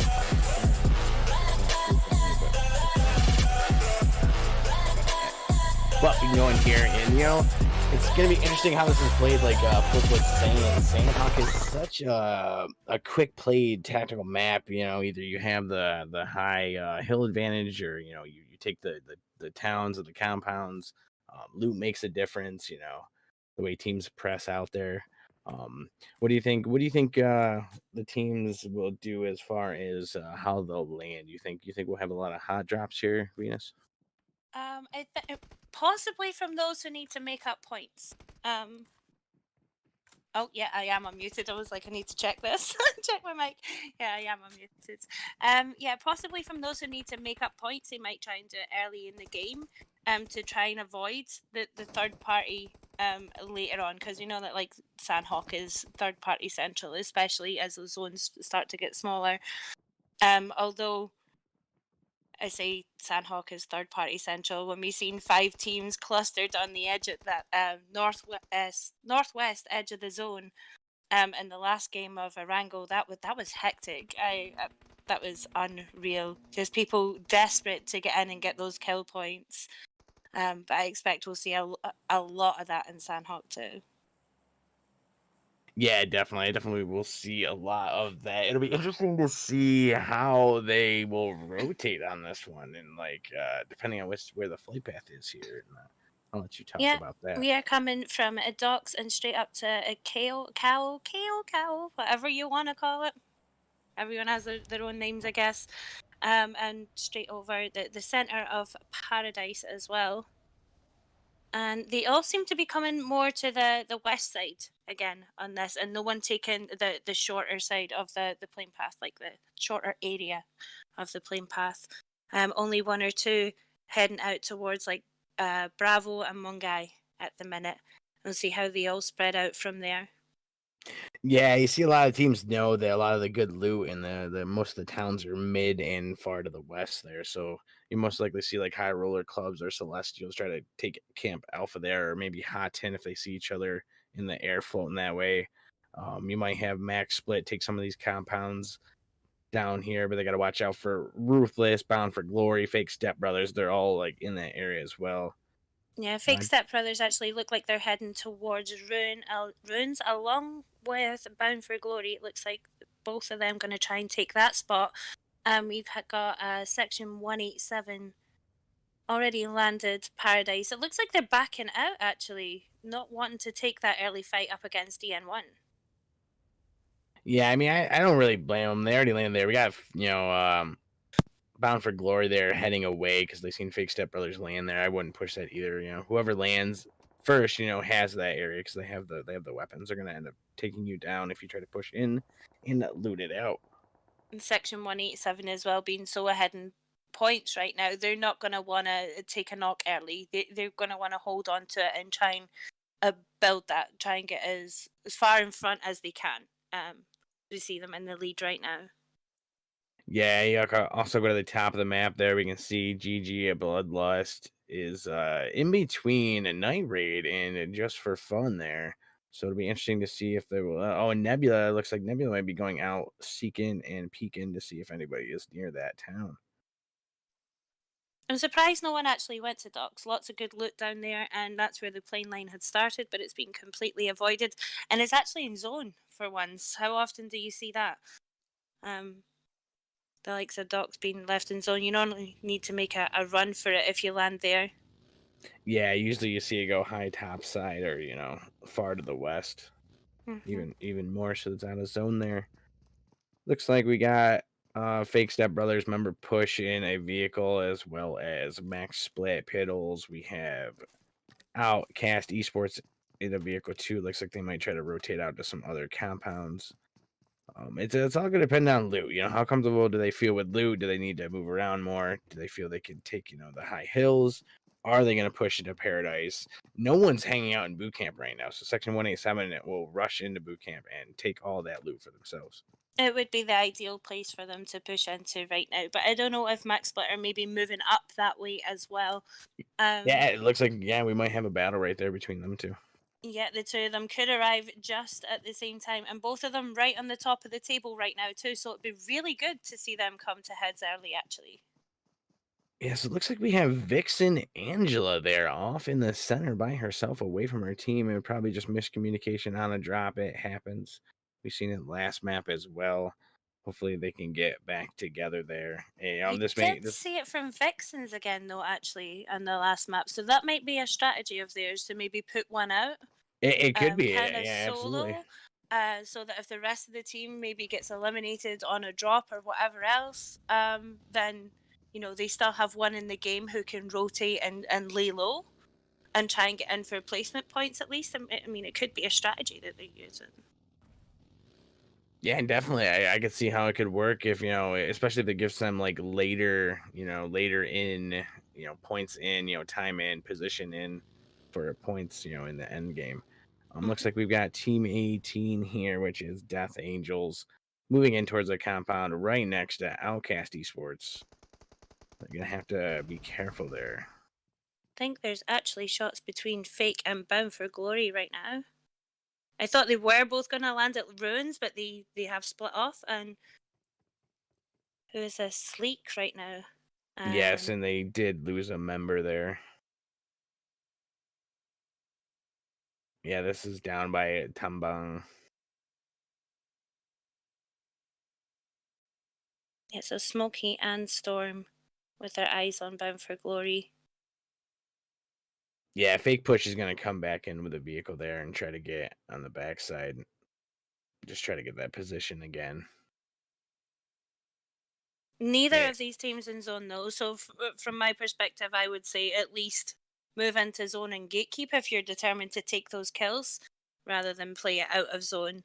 But Oh, it's still early. I mean, they can take a bit of damage from the blue at this time. Bound for a Glory push did get the knock on.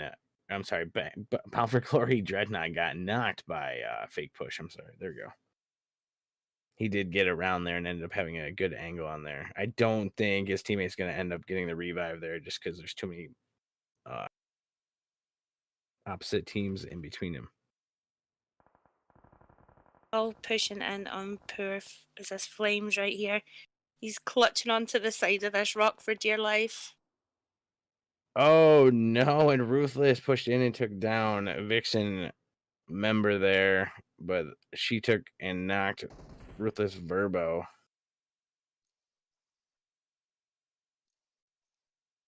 Looks like the Vixens are down to, I think, 2 members.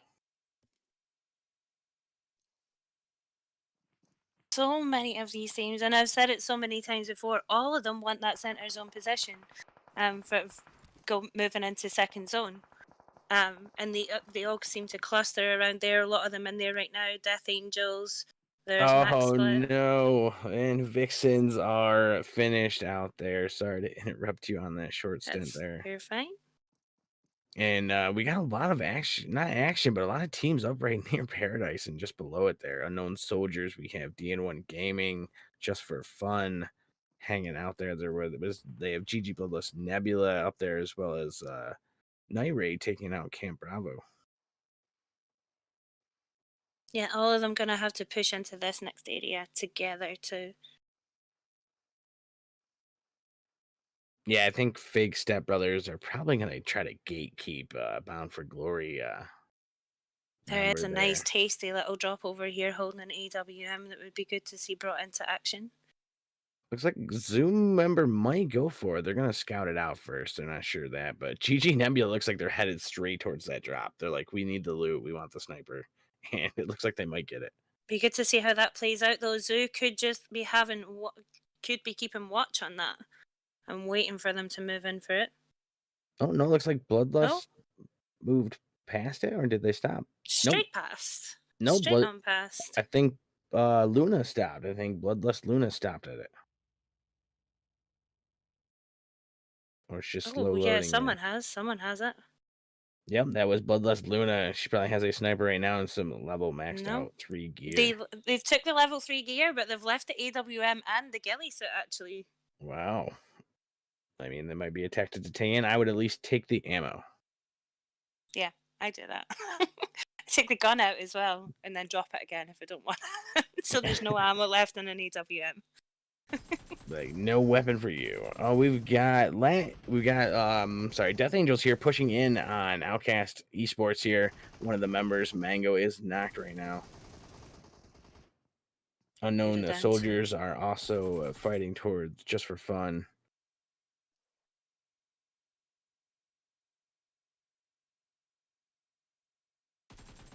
See how they're going to push around here. And they're going to push around the wall there, and more members are knocked. And looks like Death Angels ended up taking Quarry there, or the compound right outside Quarry. But oh no.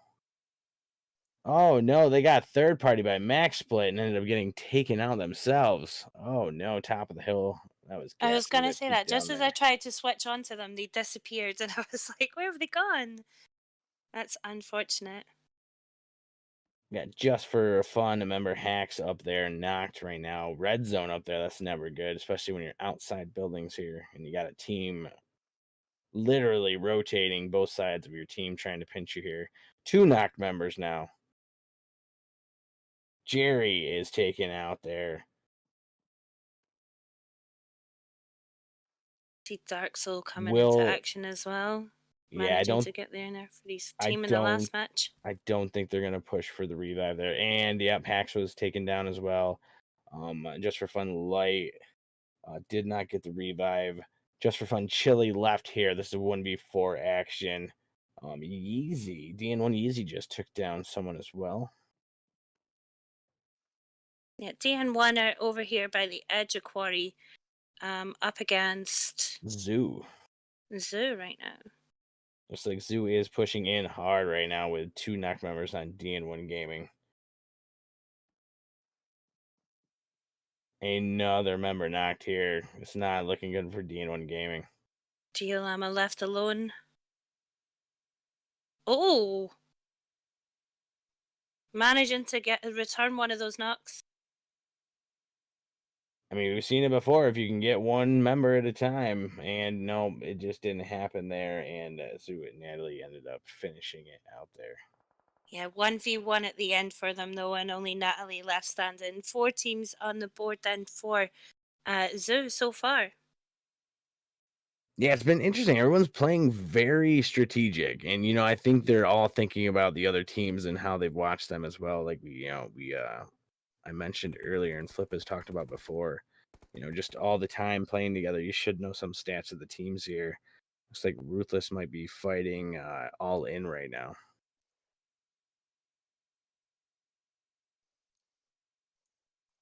And we do have an all-in member that got taken down by Ruthless just towards the riverside there in between Cave and Camp Charlie. These teams outside of the zone though are really going to have to think about pushing in now. Blue's going to really hurt them. I know the zone is getting a lot smaller now and a lot more intimidating for these teams. So they're going to have to choose wisely where they're pushing in from too, especially with Quarry, like the opening of Quarry being part of that zone too. It's really open, so no one really wants to come across that. So they're going to have to move around it to get into. Yeah, you can see zone there is shifted pretty much just south of the center there. Oh no, we got GG, I think, Nebula, Bloodlust there, knocked.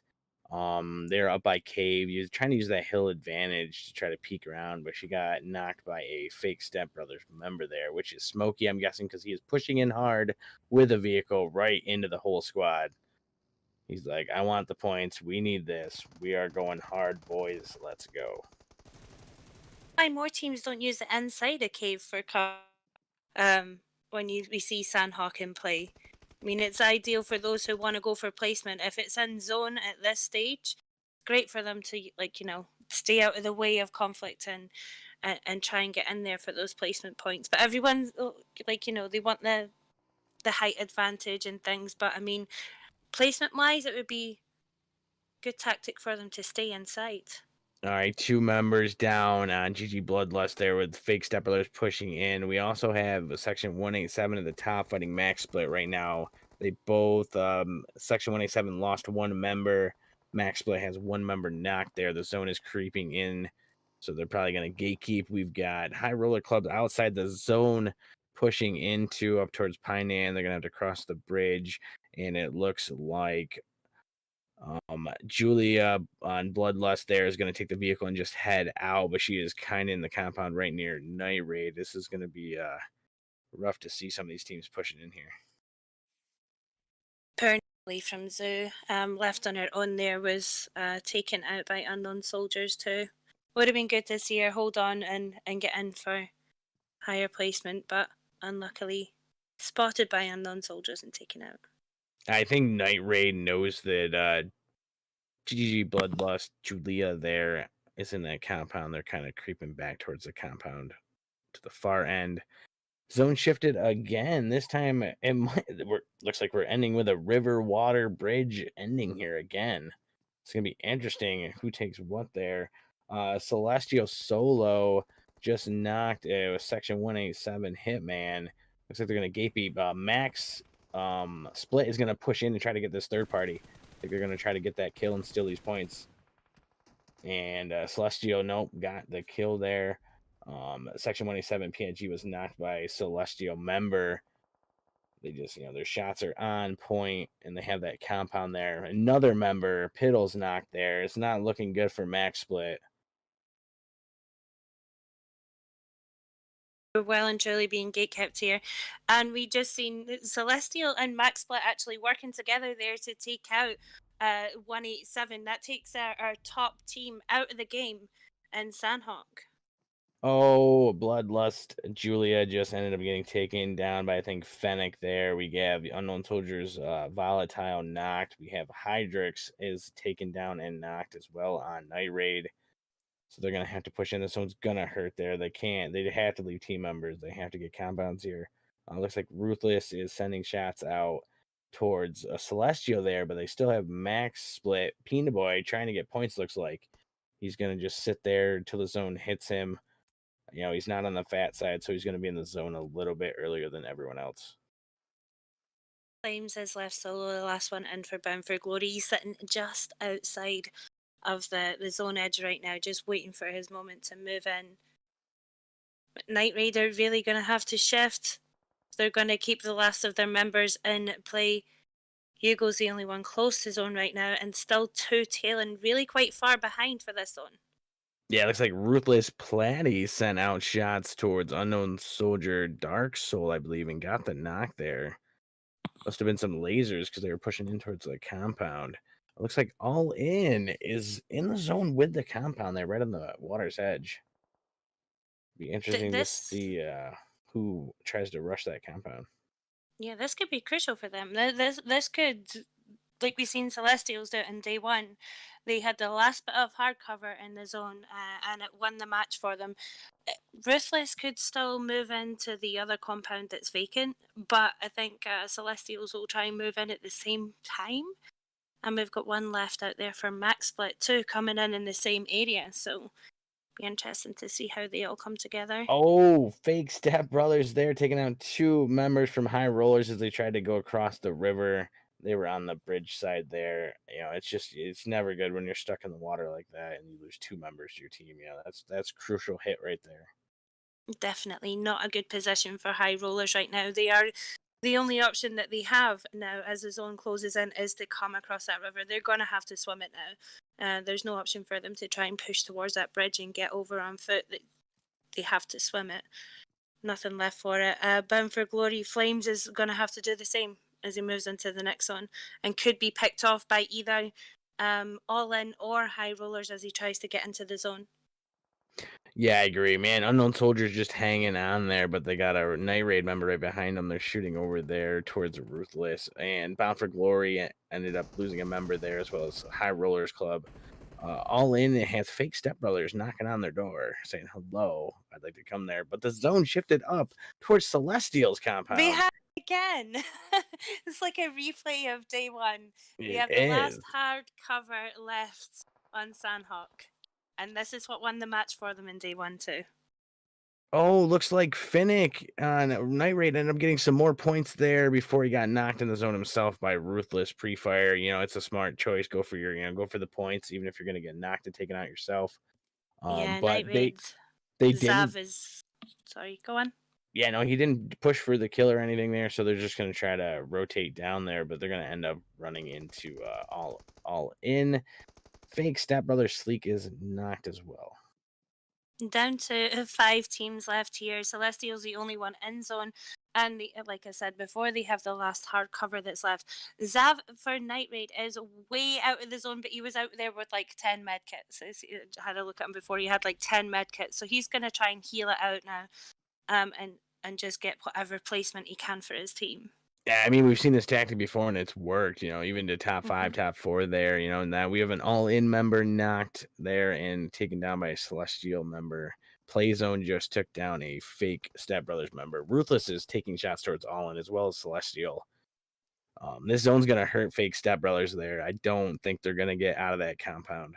It's really hurting them right now. So even if they manage to heal against the zone to get into it, I was going to say taking shots against All In front of them would be out of the question. Oh, no. I think All In also got taken out by the play zone. Ruthless left. We have 2 teams left here. 6 people alive. Oh, no. Ruthless down. This is going to be 2v4 action here. Celestials, but they don't have the zone. It did shift down hard. Verbo taking shots right now from Wiggle.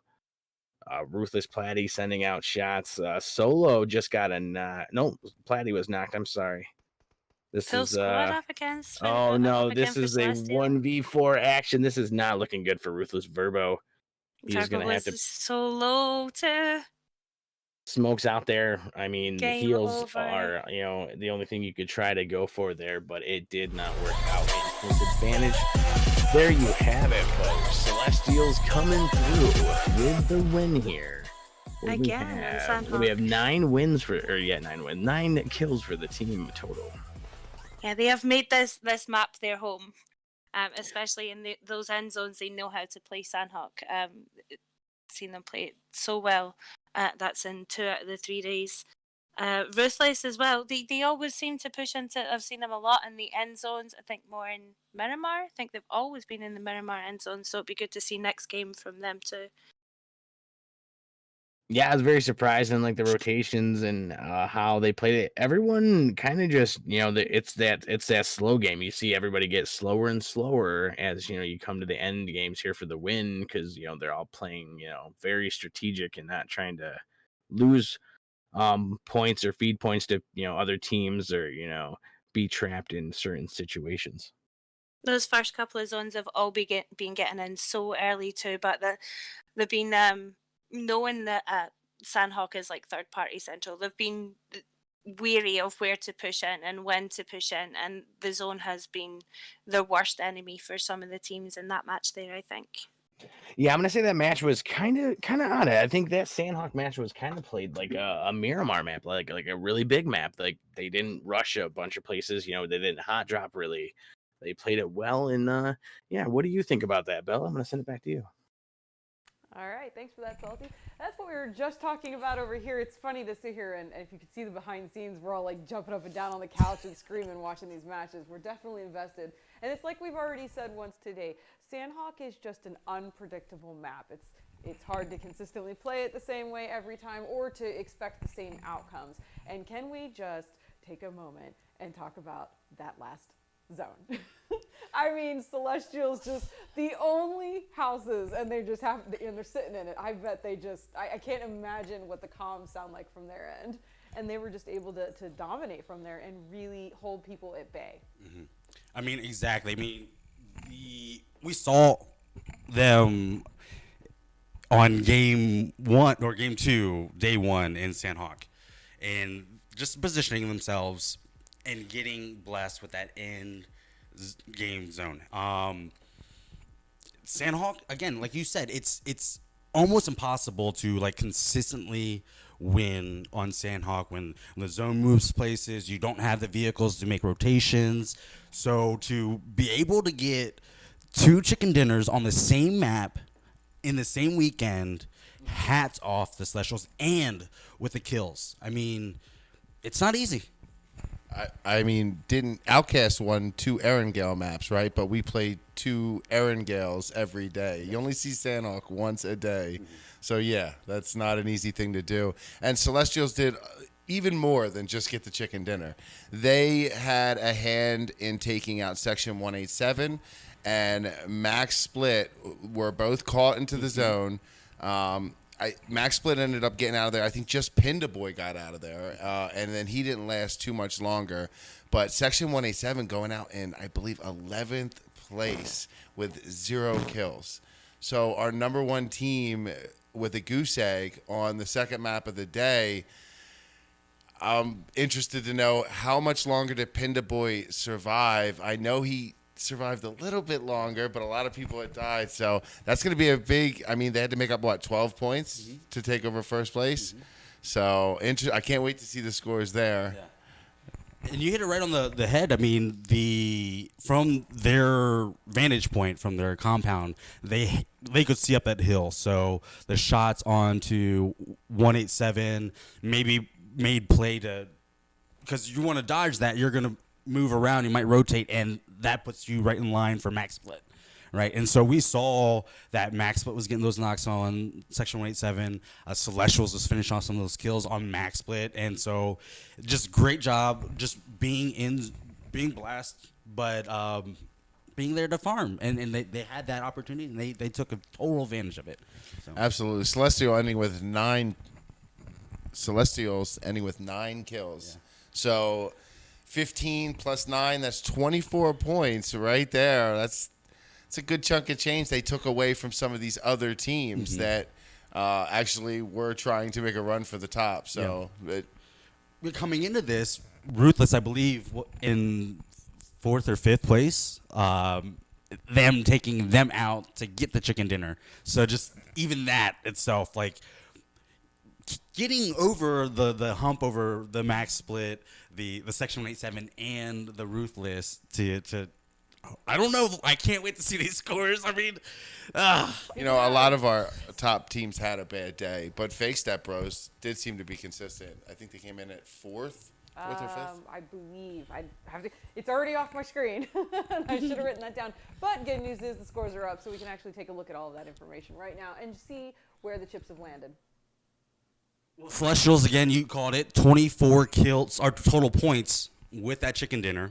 Ruthless in 2nd place with 21 points. Fake Step Bros with the 7 kills for 15. And Night Raid there in 4th place with 13. Sorry, we had a little bit of feedback there. Ruthless with the 9 kills. That was very crucial there for their 21 point points. Fake Step Brothers coming in 3rd place in points there because they had 7 kills plus the 8 with. It's actually 15 kills. Again, gonna need to buy glasses after this. But Max Split, I'm looking at Max Split here. They ended up getting 6 points for that match. They were 12 behind, I believe, Section 187. Section 187 are going to get 0 for that. Oh, they did get a pill. A kill. They must have got. Oh, I think they got a knock on Max Split right before. It's actually a placement point. Oh, is it? Yeah, so they 10th place, I believe, gets 1 placement point. Okay. So now it looks like Max Split is going to be at what? 5 behind them? I don't know. I'm not good at math. 7 behind them. I'm terrible at math. That's what that last spreadsheet's for. So we don't have to do the math. Bella hates math too. Well, let's take a look at the kill zone. Top 3 teams in Sandhawk: Ruthless with 9 kills, Celestials with 9 kills, Fake Step Bros with 7. The top 3 players: Platty, Solo, and Pindaboy. And in the lobby tonight in the kill zone, again brought to you by Patreon. Feel free to become a supporter. Max Split with 15 kills, Unknown Soldiers with 14, and Ruthless with 13. Top 3 players: Platty, Dark Soul, and End. A lot of familiar faces, a lot of familiar teams on there. You see some names and teams pretty consistently on these boards. Yeah. And here we go. Here Final scores, or this not is what for everybody's after been match waiting 2. to see. Celestials, baby, 4th 7 They're points, just man. moving up the rank. Wow, they moved up too. Oh. They are within 7 points of 3rd. They might be able to get in this money. I know you're a Celestials fan. Looks like Section 187, the gap's closed there between 1 and 2 spots, so it's only a 7-point difference. I mean, even from 3rd place to 1st place is 18 points. Every time I do that, I go down to the next one, and I'm like, it's only like 1 or 2 more. I'll add that one in. In 18 points is very easy. We saw, within the top 5 teams in the map getting a good chunk of that point. So 2 more matches left going into tonight. I mean, we've got a Miramar match, and then we have an Erangel match. People were consistently turning up on Erangel. We know what we think we know what that's going to look like. Miramar, again, it's always kind of, it's a toss-up. I hope to see a lot of sniping coming from this. So do you guys have any predictions for those coming through? Miramar. I know you want to say Vixen. Dude, I have to stay on the bandwagon. I've already adopted it. Let's go Celestials. I'd like to see, one really great game again right now, back to back. Yeah, they're riding into this one high. I mean, they're excited, they're stoked, they're having a good time. It's going to be exciting to see. Like, I can't imagine just the adrenaline that's pumping through them right now. So. Well, you mentioned the Vixens, and they actually have been running and gunning today. They've been they're going for it. Yeah. They know it's the last day, and they're fragging out. They're pushing teams. Sometimes it's not working out for them today, but more in particular, though, my mic is. was. I know, and it's kind of like, when you hear yourself a second later, it's kind of messing me up, like my brain. So, my apologies, everybody. I think it's a Wi-Fi thing, probably. Yeah, it's something. It's a thing. It's electronics. But so going into this match, I always think that Section 187 is going to bounce back. Yeah, I know, right? Thank you. That is such a good idea, bro. Because I was hearing myself like 3 seconds later, and it was literally getting to me. But after Section 187 going out in 10th or 11th, I actually look for them to make up for it and try to extend their lead here in Miramar. Max Split, if they know where they land, I don't know. If you're a Max Split, it's $500 and $200. That is a big difference. You know what I mean? Yeah. So if I'm Max Split, I want the $500. Do I do this on Miramar, or do I wait for Erangel to possibly drop with Section 187? Ooh, I think you have to do it more sooner than later, because if it doesn't work out, I don't know. But what if somebody else takes out Section 187? That's the thing, is about whether you're willing to take your own destiny in your own hands rather than letting someone else and having to do it from the sidelines. And I'm a firm believer that if you really want it, go get it. Don't let someone else bring it to you. So if they want it. So your IGL of Max Split, you're going to land on Section 187? Would you maybe loot up and camp outside the town or something along those lines? If I've done my homework, I know where Section 187 lands. Sure. I know where they rotate if it goes north, south, east, west. And so my pathing would be putting them in place somewhere on rotation in their transition. And so... Well, if you're Section 187, do you land where everyone knows you land? That's a great question. Or do you throw everybody off and switch it up? If you're Section 187, I don't think you're scared. But you're coming off a 10th place, too. That's the thing. I think we've seen that, as a team, when they're in end game, if they can move as a unit in end game, they're just almost unstoppable. But if they can get slowly picked off, one knock, and then immediately thirsted, so they have no chance of rezzing that person, they're a lot more weaker going further into that game. And so we've seen that they haven't. The times that they haven't won or they've gotten out early, it's because they're down to 3 players, 2 players. They just, as a unit, they don't do really well without all 4. And so. Who do you like for this map? Celestials. I knew you were going to say that. I'm going to take Section 187 for the win. How about you, Bella? I just don't know. I want to say Celestials. They really have. It's hard to not want to get on that bandwagon. I just want to ride in the back and just cheer them on. I'm definitely cheering them on. I would love to see them break into the money, especially being the underdog story. It is that sweet Cinderella story, and it's just getting progressively closer and closer. It's like wow, it is within reach now. So everybody is amazing. I love all the teams individually, but man, I really. We're not asking you to pick between your kids here. Just take 5 matches. I'm gonna have to go with Celestials as well. Let's go. Hoping for an arm shot. I need you guys to pick up an arm, someone. Before we actually go into the third game and pass it over to Salty, we do want to take a moment to talk about a lot of things. First and foremost, as the PLP, as creating the PLP, 8 weeks long, it's a hard thing to do. We know that in North America, to see teams last for 8 weeks is almost unheard of. In competition, the bumps, the bruises, falling apart, disbanding, joining someone else. And so we really wanted to create a competition that reinforced that dedication to each other, not only to the players, but to the game. And so what we had in season 1 was 32 invited teams from North America that we've seen day in, day out for over 6 months competing. And we wanted to give them a real opportunity to compete for some money. And, in that process, a few weeks ago, we did lose an individual, and Michael Horst, just for fun, 16 years old. And the thing is, what I'm told is he loved this competition. He looked forward to it.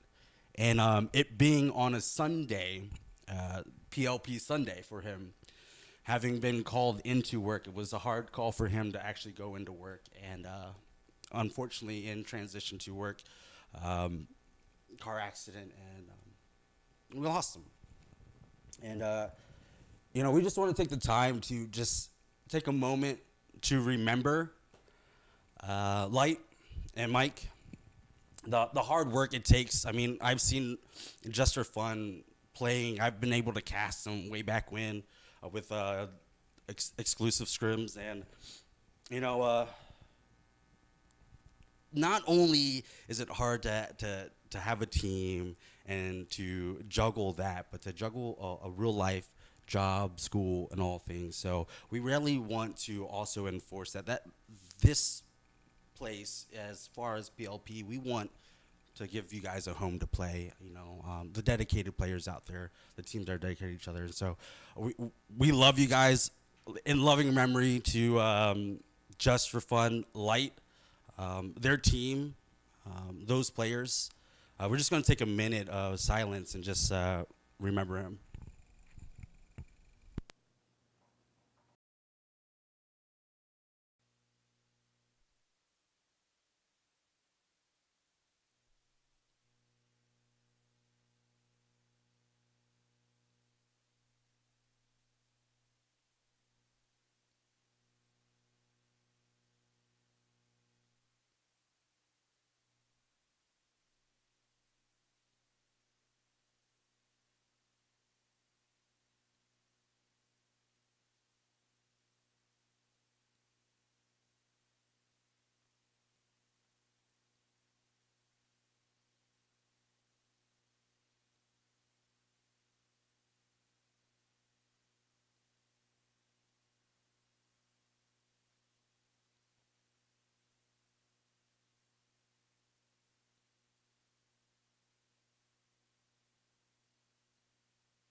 Thank you guys for honoring that. If you guys notice the jersey there that was designed by Galaxy Hound, we will be retiring that jersey. This time, PLP Season 2, hopefully we'll have that jersey in a case. But we do have that available as well in the store. That way, all the proceeds will be going toward a light memorial tournament that we'll be trying to do annually. So we appreciate the hard work and dedication. For those of you guys that are trying, we love the game that brings us together. Appreciate the friendships. Appreciate the time. I think I spend more time with the people in game than I do with my real life family. And so we appreciate you guys that spend multiple hours playing in our scrims and our events and our customs. And so we appreciate you guys as well. So with that, I'll turn it back over to Belle. All right, absolutely, thank you. So we just wanted to make sure to reiterate that all the proceeds are going to be going towards a tournament. A memorial tournament, okay, yeah. For Light. So if anybody wants to get on that, definitely. So we're going to be moving on to the next map, which is Miramar. It's obviously a lot different than Sandhawk. I know we were just kind of talking about our predictions and whatnot. But is there anybody from we're spending a lot of time talking about the top, right? Mm-hmm. Is there any teams that really, all or nothing can really shoot up the ladder? Well, I mean, if you Outcast has been one of those teams. I don't know if it's on, but just take your mic there. Outcast has been one of those teams that we've seen great job in Erangel. If they want to have a shot at this, or if they want to make a stand, they have an opportunity right here. So it'd be their playability, their aggressiveness. It definitely plays into urban style. So if they do decide to drop hot, their aggro should help them. I'm not sure how strong they are with the sniper rifles and whatnot, because that long distance game in Miramar really does come down to whether you're able to weaken your opponent to make that rotation. Their team, I think, could potentially make play. Fake Steck Brothers and High Rollers, they're both in a position now where they have a decision to make. It's do or die for them if they want to crack into the money. Both of them still chasing that first chicken dinner. We actually talked about yesterday or was it earlier today, that we were looking to see them get their first chicken dinner. Yeah. Well, we're down to 2 games left, and it's time to make the move. High Rollers coming off dropping 3 spots. So I'm sure there's going to be some talks there of just pushing the envelope a little bit. And, they're going to need, obviously, some of these top teams to go out early. And then they're going to have a 15-kill chicken dinner to, get back into this. And both teams are capable of doing it. So look for them to kind of be, playing extra aggressive this time, I think. I mean, I think yesterday was interesting. So we saw a Hacienda start and a Hacienda finish.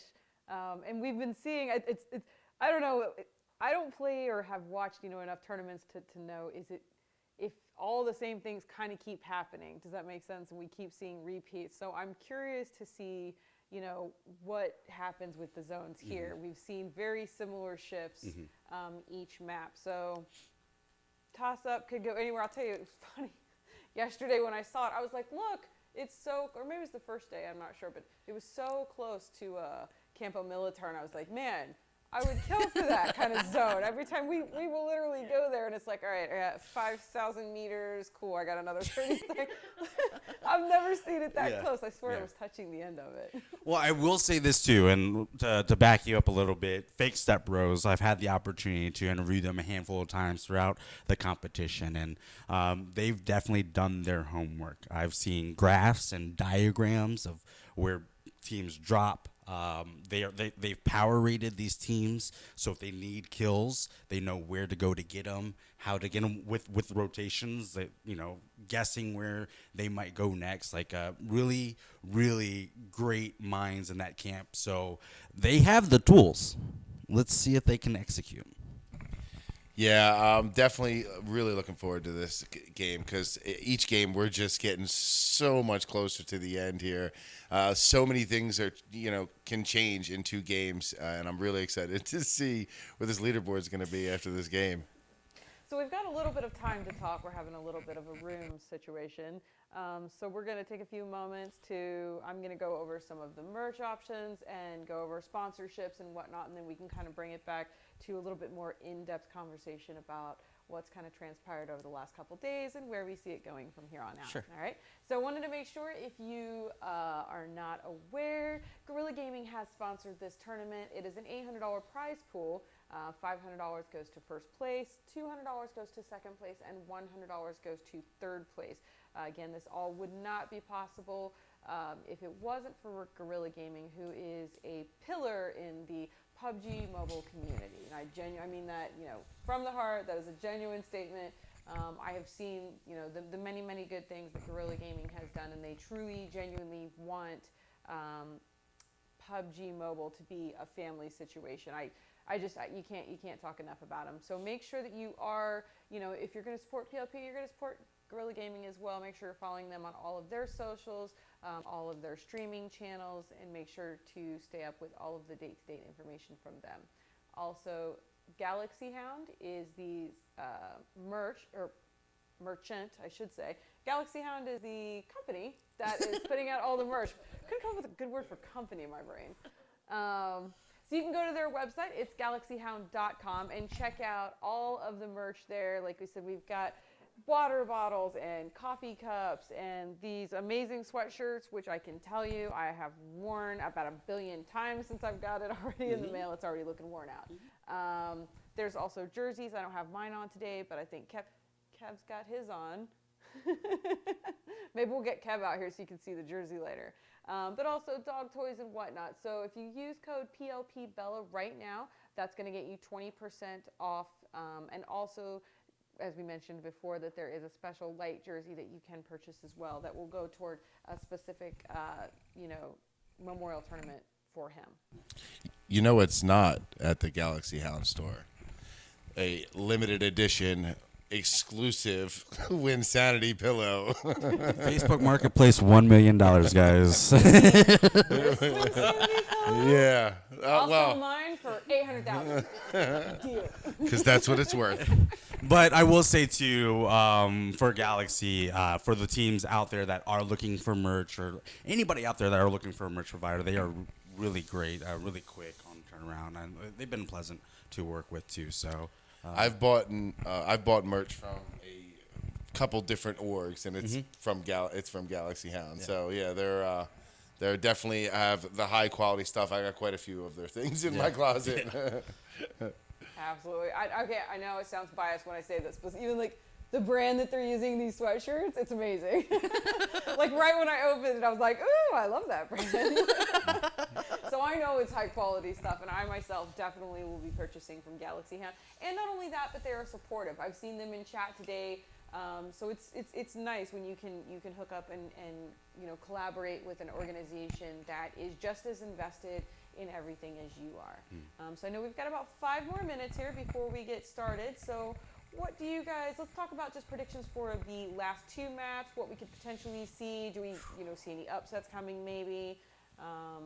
Thoughts? Well, going into Miramar, I mean, as we talked, it's literally getting ready to be do or die. Or it pretty much is. I mean, you could think that the last map is really do or die, but point-wise, you have to continue to put a score on the board. I mean, you can't just put up 0 points and expect to be still in contention here going into the last map. So you don't want to go out early. You don't want to take that kind of risk.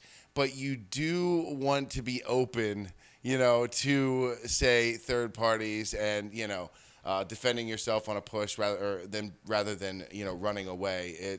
It's time to get some kill points, but not at the same time. Don't get yourself killed. Yeah, Fine line. Yeah, I agree. Like Night Raid, I'm going to point out Night Raid here because as I'm looking down the stats, the in 10th place. However, they have 43 placement points, higher than everybody below them and higher than a couple people above them. Yeah. Just they lack in the kills.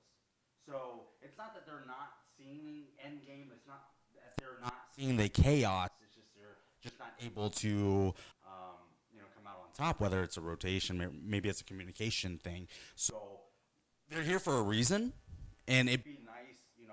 They do have the ability, and it'd be nice to see that dark horse of mine, show up and say, hey, you know what? We can frag out too. We can get chicken dinner. Again, everybody above them chicken dinner. The 2 people in the middle without chicken dinner, they're looking hungry. Yeah, Celestial joining the 2 chicken dinner club in that last one. Do you think we're gonna see any of these 2 chicken dinner clubs turn into 3? I would love. Oh yeah. What do you mean? I'm on the bandwagon. Heck yeah, we're getting the 3rd one right now. What do you mean? I mean, if anybody needs a chicken dinner, Outcast, Unknown Soldiers, if they want to stay in this, they're right at the drop off there. High Rollers at 97, and then there's a drop down to what 76. Yeah. So. Well, I mean, just credit to Unknown Soldiers. They're missing day 1. They've only played today and yesterday. They have a chicken dinner every day. That's insane that they missed an entire day and they're in 7th place.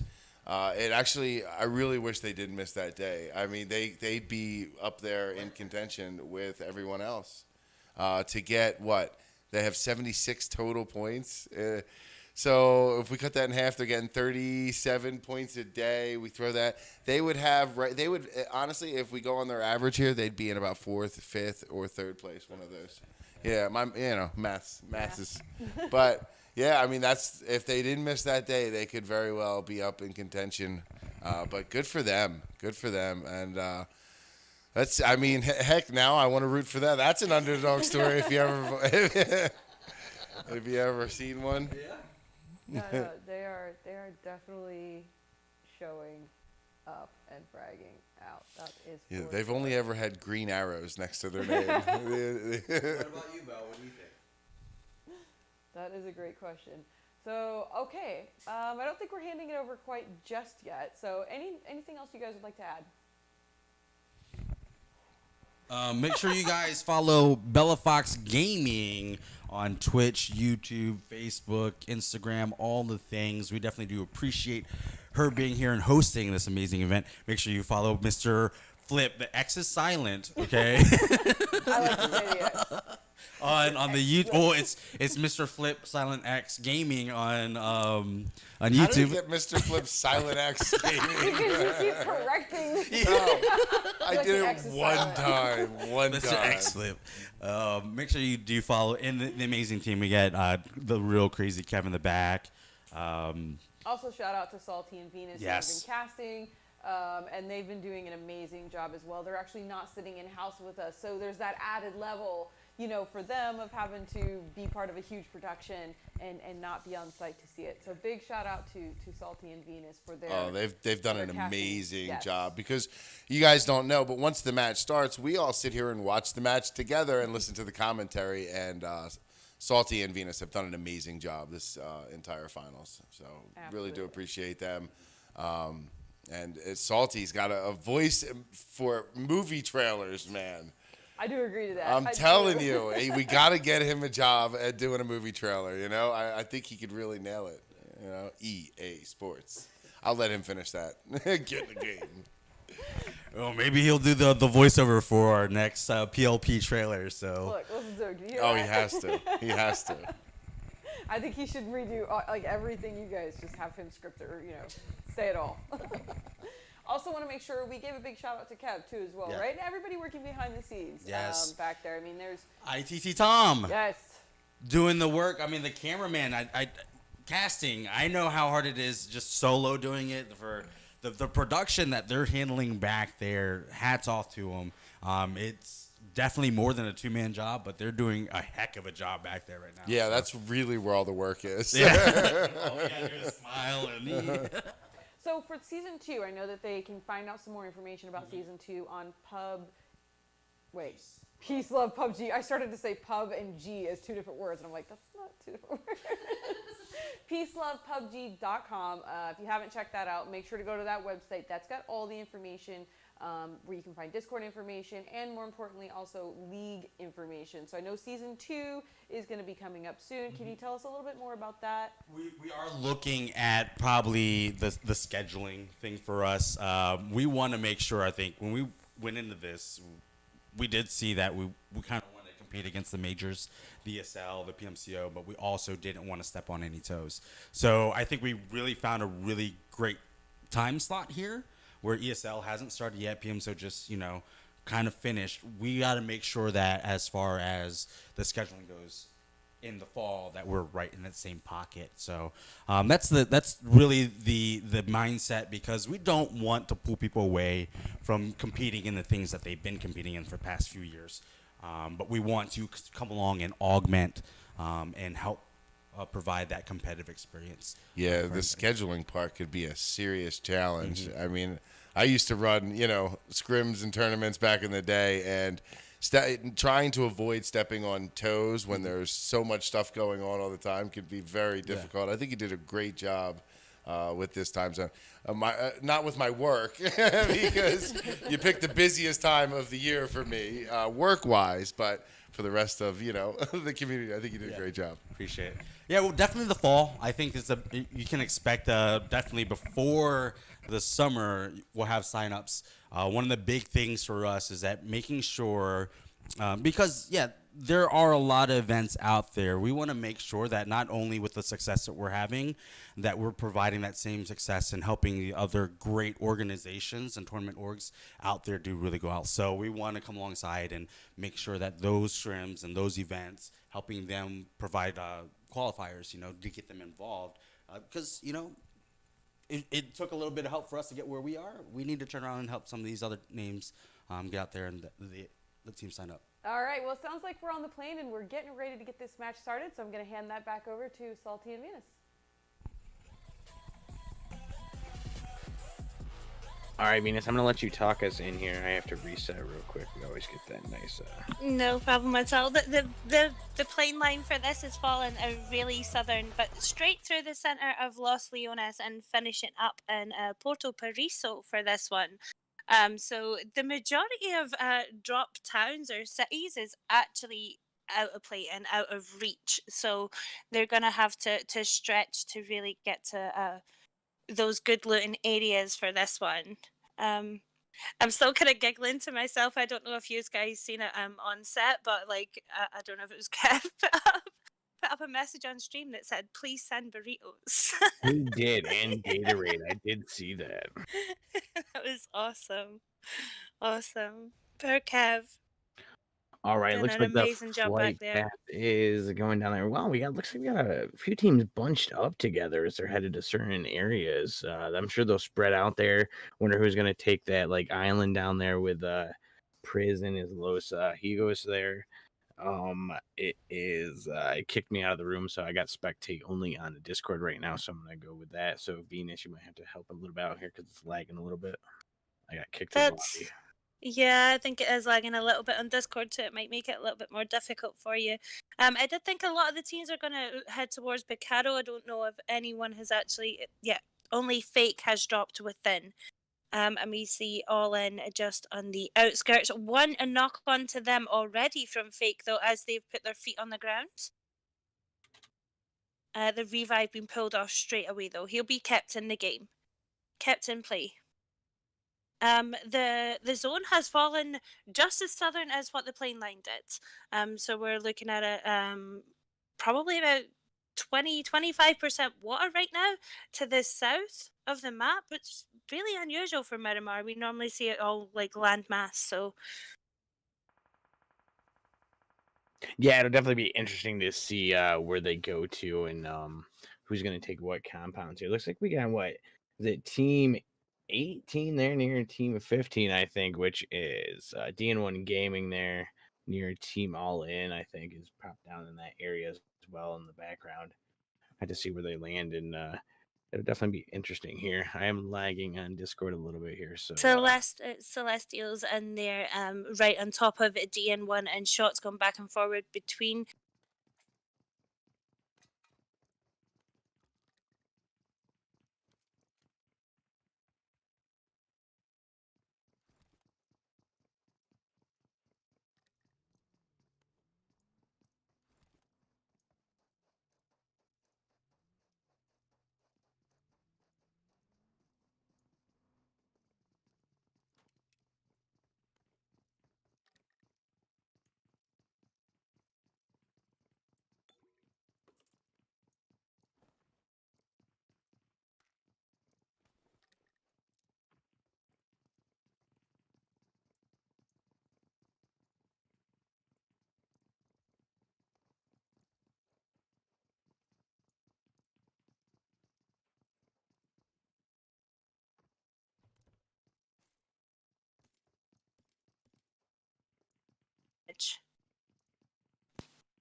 yeah, they'll probably play that edge play there. If they want to rotate in right and get the loot and just move around there. We always see it real slow tactics here. And the teams that know the areas that they usually drop. Miramar is one of those maps where you stick to an area there. We'll most likely see someone. If the zone pushes up towards the mountain zones and stuff like that, people take that hillside there, and it just depends on who's going to be aggressive and who's going to get the sniper shots in and everything. Oh, I thought we were back on stream on Discord there, but it's disconnected again. Hopefully they back this time. Is it going to be steadier we for are us? back. Yes, we're over here with DN1 Gaming cruising around in a vehicle here. Looks like they're going to head in towards... Los Leones is staying pretty much untouched, which I'm quite surprised of. The flight path came straight through Los Leones, and I thought there was going to... I mean, 3 teams can actually loot there pretty comfortably and stay out of each other's way immediately, if you like, before they have to fight each other off. But no one decided to go there. They've all gone further out, staying more towards the edges of the zone. But I expect because it is pretty central, they're all going to try and cluster up there pretty soon. Yeah, it looks like D1 Gaming's going to stop here and loot this compound they just ran up on here. I kind of looted and scooted there. A lot of teams, like I said, it's just a slow moving map here, so it'll take a while for the zone to creep in, and people are just going to take those, Haciendas and Picado and a few of those cities there. You might run into a few teams, pushing in on each other eventually, but I think they're all just going to play it smart here, try to get the the advantage points in the long term points here, and the kills. Angels only with 2 players in this match, unfortunately, but they are right outside of Picado right now. We see Ruthless moving into that area too. Unknown Soldiers and GG Bloodlust on the kill feed right now. That's some quite distant shots being taken. They have Unknown Soldiers at either side of them, so is this some snipes coming into play eventually for Miramar? I'd like to see some way. I mean, last time we didn't really see many. There was a few there that I missed. I believe there's some Mosin shots that I did miss on that last matches yesterday there. But yeah, it'd be nice to see. You got that long map here, so let's see some 8 times and some sniper shots. No, they did have one player right in amongst it. Let me have a look. Who was that? A squad wipe there from JP47. That's exactly what that was on GG Bloodlust. Oh wow, they came right in hard there. They pressed it. Yep, all on his own. I thought that they were split, but obviously I haven't seen his the color in amongst all the pink, the purple in amongst all the pink there, and he was there alone. So yeah, it's squad wipe there. Yeah, you get pinched on those areas like that, and everyone's going to be aggressive if they know a team is in the area too. They're going to take those points. They can't hold back now. This is the finals. There's only one more match to go here. Ruthless coming over to Ruthless right now. They have firing shots onto Sarge. Looks like from OC. Right outside San Martin. OC look like they're closing in behind though to try and give him some backup. And we've got Ruthless in rotation as well. Well, in vehicles right now. Could be rotating to provide some backup for their team too. Yeah, it looks like we're out here with Outcast Esports looking in on Ruthless members there. I think he was trying to heal up a little bit before they push in. Ruthless actually pulling out of this one now and prioritizing zone. Best thing for them to do. This is still the first zone. No one wants to go out in it. No one wants to go out. And there's far too much to play for them to go out early in this game. So yeah, I think they're all going to be cautious because the last couple matches here, the zone has been rough and a lot of teams have been stuck out in it, and it's been into like the third to final circle there, and it just it just hurts. It hurts. You can't, as soon as you get a knocked member, you got to leave them. yeah. I think the next zone is probably going to take those bottom islands out of play. Probably pop on over to Los Leones. That's my prediction anyway.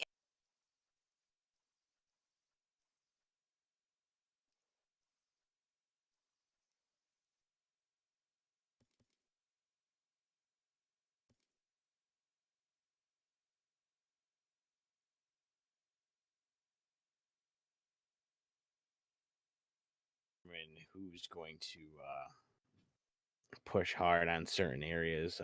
If everyone finds vehicles, are we going to see like 20 people, 20 teams with 20 vehicles here? That's going to be interesting to see too.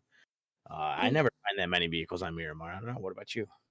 Miramar is so spread out with vehicles. I hate it.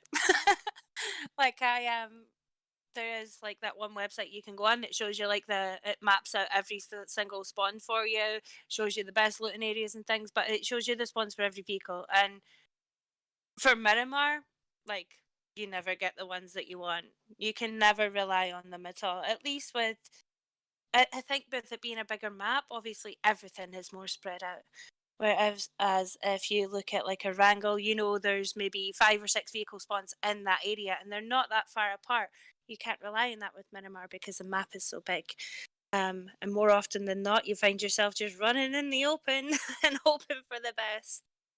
Yeah, that's definitely true. About the only thing you can, expect to help you on any map is the DBS. I mean, it just helps everywhere. Everyone knows that. All right. But yeah, sniping will be, I think it'll come in play here definitely with a lot of the teams as they get up and around and loot a lot of these compounds. They should find some good loot. It's been spread out lately and pretty decent. Yep, it has. And they should. It looks like every team has a vehicle at hand. So far, anyway. They're all rotating. I keep hearing the Discord pings in my ear, and I'm like, have we got it back yet? Yeah, just.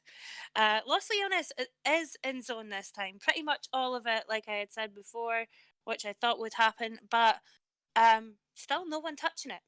No one wants to touch it at all. Bound for Glory, way out of the zone right now.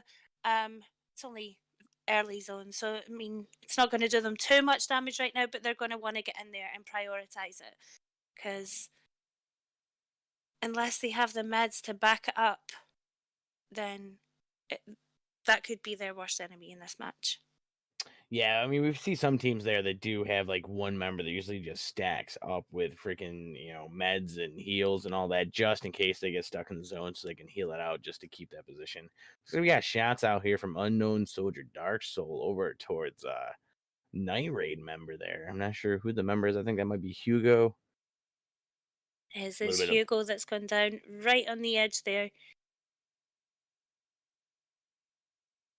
Who's this we see coming in to the rescue? I think that was Volatile that came around with a vehicle, but there must be another number there. And there was Hugo taken down by Volatile.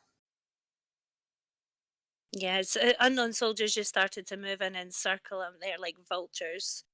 And he was completely taken out. Just to the northeast of Picado, we have, is it DN1 and Celestials too?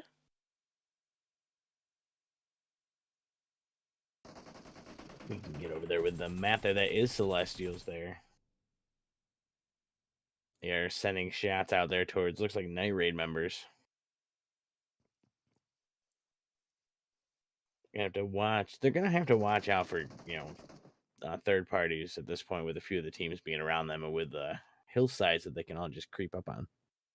Yeah, I think they were taking shots off to the distance as well, but it's Celestials and DN1 that we see right on top of each other right now. Managing to get that revive on Yeezy, but Geolama is low again. Yeezy back down as they all push in over the hilltop. They are still managing to return knocks and try and hold them off, though. Yeah, looks like we're looking at Team 15 here. DN1 Gaming still a little bit as they look down the hill there towards Celestials. We'll see if they get some shots in and knock any more members there. This is Ski trying to... I'm watching Ski right now, trying to hold on to it for his team. He's not backing out. He's still getting those knocks in. If he can take them one at a time... Oh, unlucky. Pushed up on there by Toker, and they're going to get the reset on Celestials. Puts them up to 5 kills. It's hard to see that. A lot of people out there are rooting for them, and it's a hard hit to see. Celestials had a great game in the last game too. They did. They played very well, I think, in the last 2 weeks here that I've been involved in anyway. And even looking back at the stats there, you can see they played very well. Everyone has their ups and downs on weeks, obviously, in matches they played or certain maps there. But I think they played very well. There's a few teams there that, pulling together here in the end. We have a Ruthless and OC pretty much center zone right now. Outcast down to 3 players. Just being very cautious as they try and make a push onto this church. 2 up top on the roof, though. They've got those angles covered. Yeah, looking more favourable for Ruthless. Yeah, you see them use the tactic before. I believe it was in one of the compounds there where they were sitting on the rooftop. Two of them in the rooftop, and Hacienda, I think, is what it was. The building there where they held the. We've seen teams there where the two on top of the building, two in the building there, and just try to hold it down. Actually making the push more towards him. They've come down off of the rooftops, pressing back Sergeant J.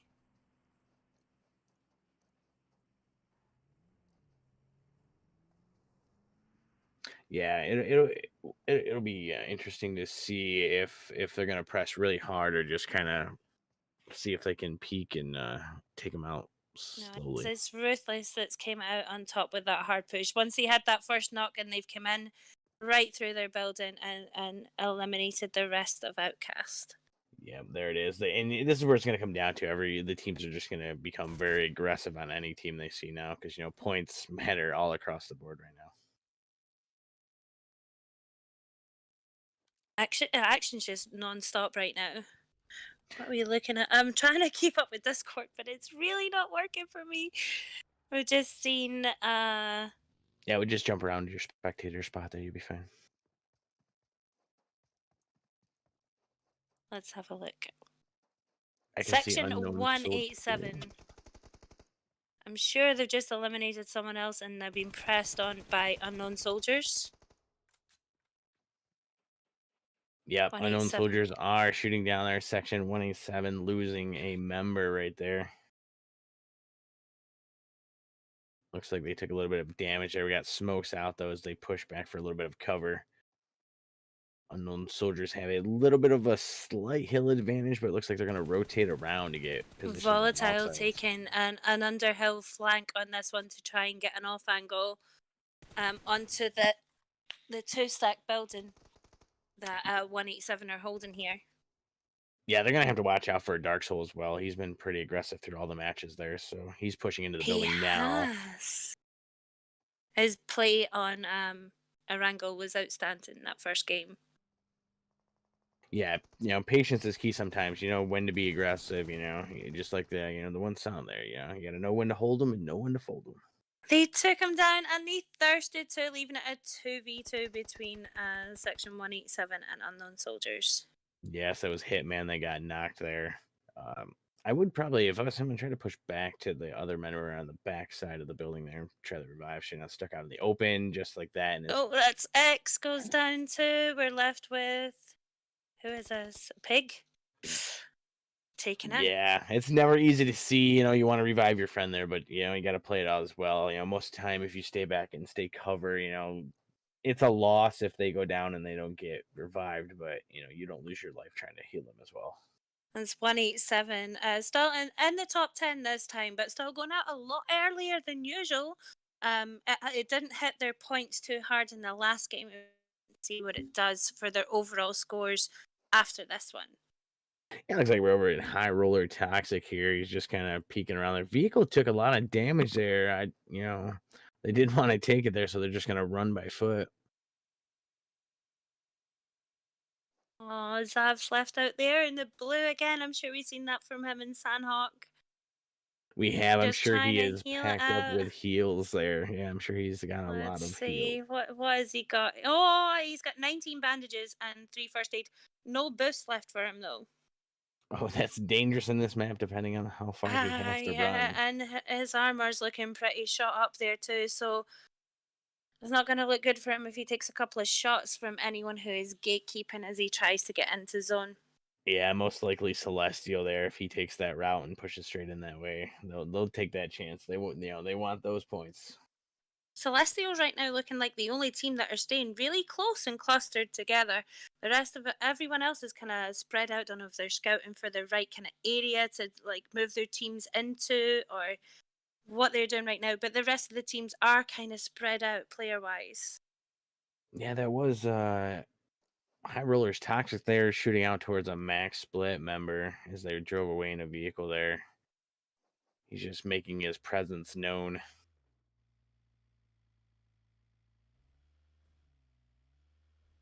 Known soldiers again. This is Zoo. Oh, it looks like Zav got a vehicle, but he's on his side right now. He's gonna have to tip it back up there and get Oh, going. he got the worst vehicle possible, though. Those Scooby-Doo wagons are no good for anyone. Miramar. Why they need to take that out? I think they should bring in, like, instead of those Scooby-Doo bus things, they need to bring in like a dune buggy for Miramar. Yeah, so like another. They have the buggies there, but I know what you're saying, like the Yeah, but other the regular style. buggies, or like the monster truck from, what's it called? Livic. Yeah, how awesome would that be on? Yeah, I was talking about Miramar? that before there. I thought it would be interesting to see a monster truck on Karakin. Shots out here towards High Roller. Repping there towards Max Shot. He's just sending out shots. Looks like he might get on a vehicle and push over to his teammate there instead. Persav has gone out to zone, unfortunately. You know, you try to take that vehicle through the hills and it just does not take the bumps there. It goes really slow and it's worse than the Ronnie and Sandhawk. Again, not seeing the snipes that I would expect from Miramar. Everyone's on the ARs and the SMGs for those pushes. That's Zoo being taken out of their spot right there in center zone now. Yeah, I see that there, and you know it all depends on how they want to do that. Celestial just took down a member there of High Rollers, I believe. Or was it? No, I'm sorry. That might have been Team 5 Unknown Soldiers there. They got Team Celestial down there. You got High Roller repping there and just popping shots out there, but it's going to give away position. And it does look like Unknown Soldiers are taking damage. Celestial's chosen to stay out of the immediate action and out of zone for the time being, and it looks like they're going to move in with the blue, which is good for them. I mean, they made up points in the last game, so they're going to want to do that again. It moved them up the board, and hopefully it will do again if this strategy works for them. And we just saw some sniper action there by Ruthless Platty. He did have an M24, I believe, and he knocked someone there. So it's there. They're just, not spawning each other quite yet. Celestials now trying to make their push in. Right on top of High Rollers, though. Being sprayed upon in those vehicles. 2 of them going down. Knock being returned out onto Reppin. Oh, and Volatile is taken down as well there. It looks like Max Split is also fighting out there as they try to push into zone more. This is going to be hard for Celestials, too. Yeah, High Rollers Club here. They got a little bit of the advantage on top of the hill, but they're smoked down and they're taking damage. Like, people are hitting them and getting the knocks there, and that's, that hurts if you have a team push on you fast. Down to our top 4 teams now, too, and with only 14 players left. Bound for Glory with the high zone, but gonna have to move down off it. Ruthless in this little valley down here. And Gingerbread was knocked. They're going to get the revive there, though, because they got a little bit of these little knolls that just kind of stick up and just give you just enough height. Oh, no, and Max Split, I think, ended up seeing them and taking him out. Looks like Max Split has a vehicle there, so they could use that for their advantage. Oh, no, that's not the vehicle you want. Team 17 here, Bound for Glory with the other vehicle you don't want. They're still going to use it for their advantage, though. You can use it for cover. If it gets blown up, that's a tactic there. Ruthless in the end zone again for Miramar. We see them repeatedly here.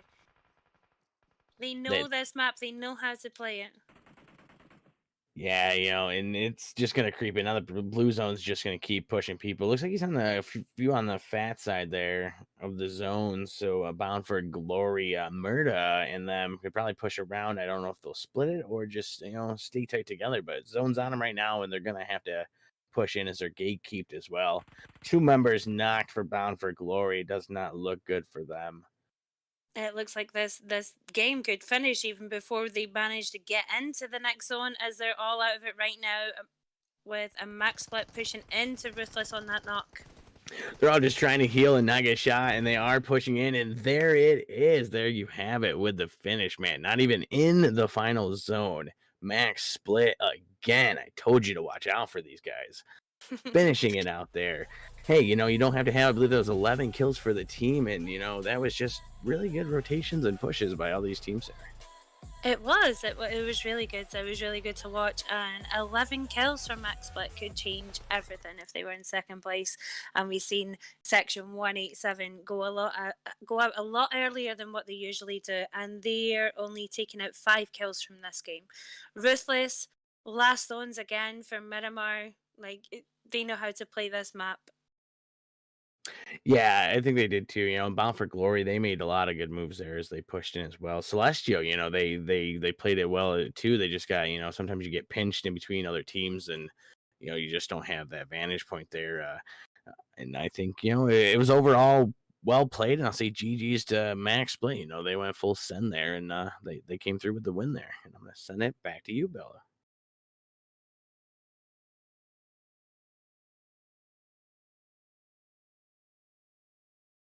Match. What do you guys think? Oh my gosh, there's so much to talk about. Let's get right to it.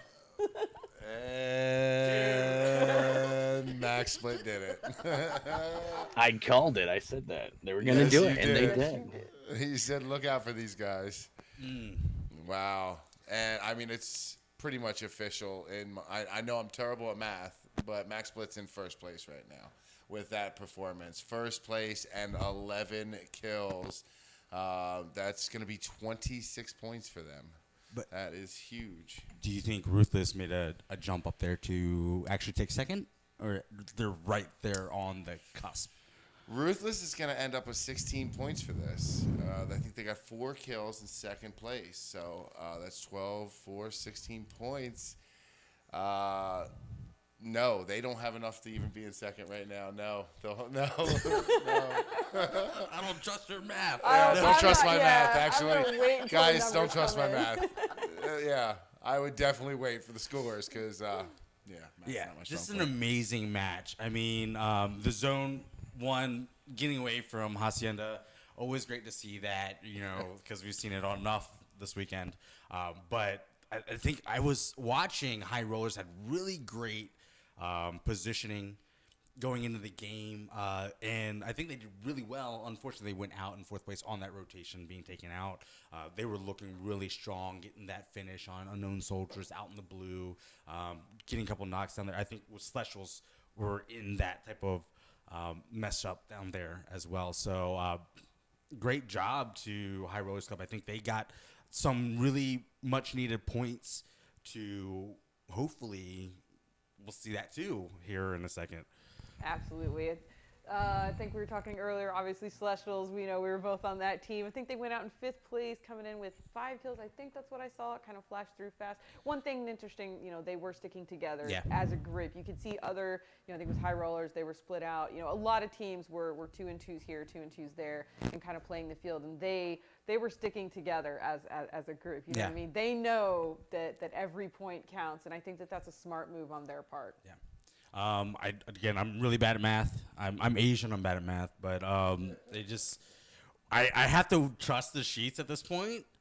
So I mean, I don't know, dude. It's still one more game. There's still one more game. There's still more opportunity, and we have to right? remember that. Yes. Yeah. Anything can happen. It really can. Anything can happen. So whatever we see on these spreadsheets here in a second, This is huge though, because what we're setting up for is the most epic final game. I don't think, even though our math is bad, I don't think there's any question. Max Split is in first place right now. Yes. Okay. We don't know by how much, but they're definitely in first place right now. Section 187 going out early on this one. Not sure how many kills they got, but they did go out early. So they're not going to have many placement points or points in general to advance their score at all anymore right now as it is. So it really comes down to this last match. Is Section 187 going to come through? Are they going to hunt down Max Split? Is Max Split going to hunt down them? I have no idea. What do you call if you're an IGL here going in with the lead? You're Max Split. You're having a killer day. You're Section 187 having not so good of a day. What do you do? I mean, for me, if I'm in the lead, I might be jumping a shack and just chilling with my team to work. Like, hey guys, I'm too nervous. Nerves. I mean, like I said, I'm sure nerves are factoring in at this point. It's not like we've got like a runaway train here and everybody's just nothing we can do about it. I mean, everything, dude. They're having to fight tooth and nail for every little point, having to scrap it out. And every movement, you know, they have to make a judgment call. Anything that they do could work out better or for the worse for them. It's intense. Are these ready to go? These scores are up, so let's have a look at them. All right. Max split 11 kills, 26 points. First place with that chicken winner dinner. Winner, chicken dinner. Oh my gosh. I'm telling you, it's hilarious. Look at the kills though from unknown soldiers. Just not. 12 I think they got kills. 5th place Yes. or 6th place, but they got 12 frags in that whole ordeal there, getting 16 total points. Great job for them. I'm not sure who that last member was on the squad. I don't know if it was Dark Soul, but again, great job to Unknown Soldiers and, Ruthless. 16 points. That's high rollers right there too. That's gonna put Ruthless very close to Section 187. Honestly, that's just my guess, but they're gonna be pretty close together. Yeah. And Max Split going into this last one, gonna be in the lead by quite a bit, I would say, with 26 points added on there. Section 187 has 6 points. They did get 5 frags and a placement point there as well. And Celestial did get 11 total points. So, well, those kills definitely going to help. At least it's something to add to your total. So Max Split's just not running away with it. I'm glad that they got 6 points. I wasn't sure how many kills they got, but that's going to make this even more interesting going into this final match, which is going to be Erangel, which is everybody's favorite map, right? Yeah. Well, and I do want to point out, shout out Bound for Glory, finishing in the top 5 there. Absolutely. That was really great to see them. They were fragging out for a second, and then it just went all bad real fast. They all got knocked real quick, and the zone was moving. So, but it was very good to see them at the top 3. Mm-hmm. Well, after Game 3 in Miramar, the top 3 teams in the map, Unknown Soldiers, of course, 12 kills, Max Split 11, High Rollers Club with 7. The top 3 players, X4 from Max Split, Volatile from Unknown Soldiers, and JP47 from Unknown Soldiers. 2 players right there with 11 total points for that squad. Wow, impressive. So, yeah. Top 3 teams overall in the lobby tonight, Max Split with 26. Unknown Soldiers with 26, and Celestials with 18. Let's go. Volatile with 10, Gassy with 9, and Platty with 9. Yeah, Unknown Soldiers just popping off on that last match. They had a lot of momentum going into that final zone with 12 kills. And that's how exciting this team can be if they were here. Volatile was actually number 4 in the season as top fragger. So, being in the top 4, great job. I think he finished with over 100 frags over the 8-week span. So, wow. Yeah. So impressive. All right, well, this last one's the one we all to see. Anybody want to check your math before you take a look? Check your math. No, my math is perfect. My math is perfect. Wow. Okay. Oh, wow. 13 points. That's it right there. It's a 13-point deficit. That's huge. The second chicken dinner for them. So that's huge. I mean, that's a big difference there. They had the 2 chicken dinner. They're now in the 2 chicken dinner club and now eligible for the 3 chicken dinner club. They are. We haven't seen 2 in one night. No. Come on, Celestials, baby. Let's go. But, high rollers moving up 1 spot there. I mean, there is a chance for high rollers, Celestial. I'm not sure if Fake Step Bros could make it into 3rd place there. It's going to be tough, but those 3 teams right there have a chance to break into the money. I mean, Fake Step Bros. I want to say even Unknown Soldiers are the really great. I mean, anything can happen. We've seen crazier things. Right? I do believe, yeah, absolutely. Anything can happen.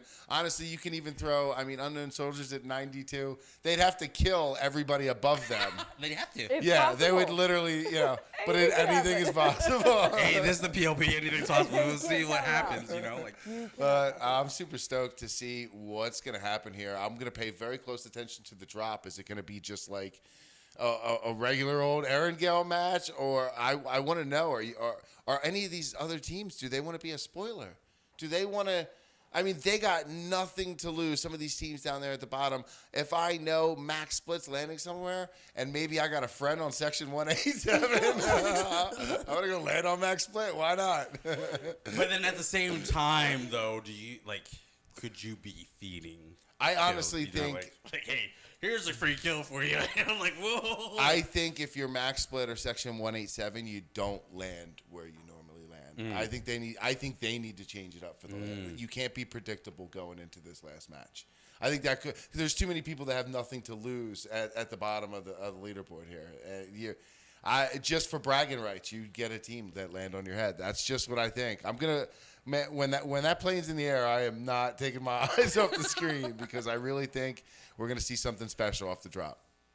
Huge game coming up. I mean, there's a lot on the line for a lot of these teams. I mean, everywhere from Outcast up, I think there is an opportunity for some type of money for the top 3. I mean, that's what we're looking for. I think a lot of these teams also have a little bit of pride too, because you get your name on this list, you get invited to the finals, you want to show up and show out. You don't want to go out that early or that easy. So I'm looking for some of these teams at the bottom to actually put up a really great fight. You know, it might not have that hot drop mentality off the grip, but, you know, that mid-game where you have that lull, you might see a little bit more aggressive plays.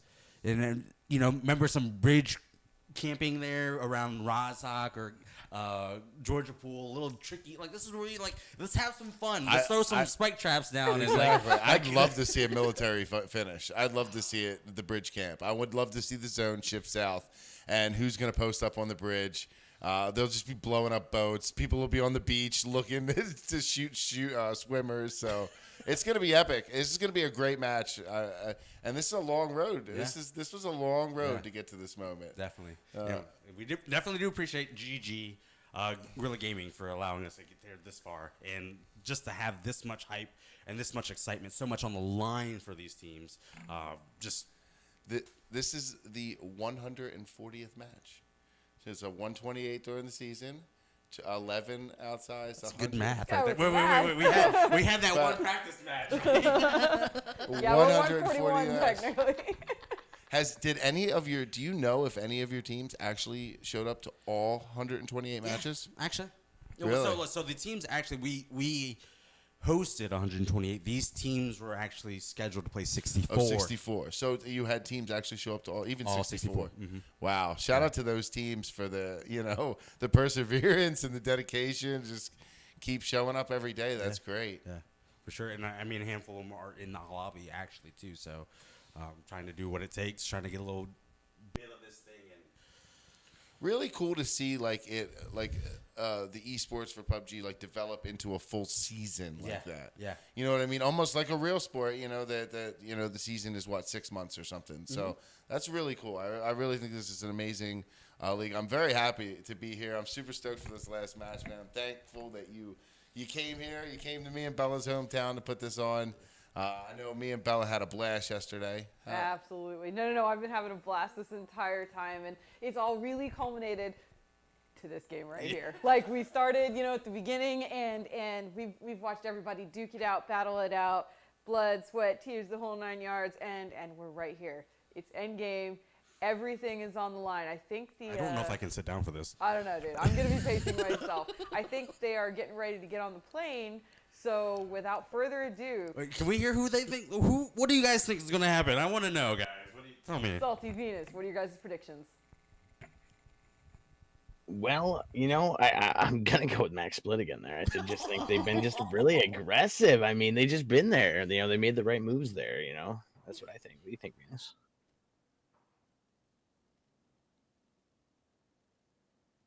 And I don't think your mic is on. That's right there. But yeah, no, everyone has played aggressive there. I think it's been really well. It's going to be an interesting match indeed.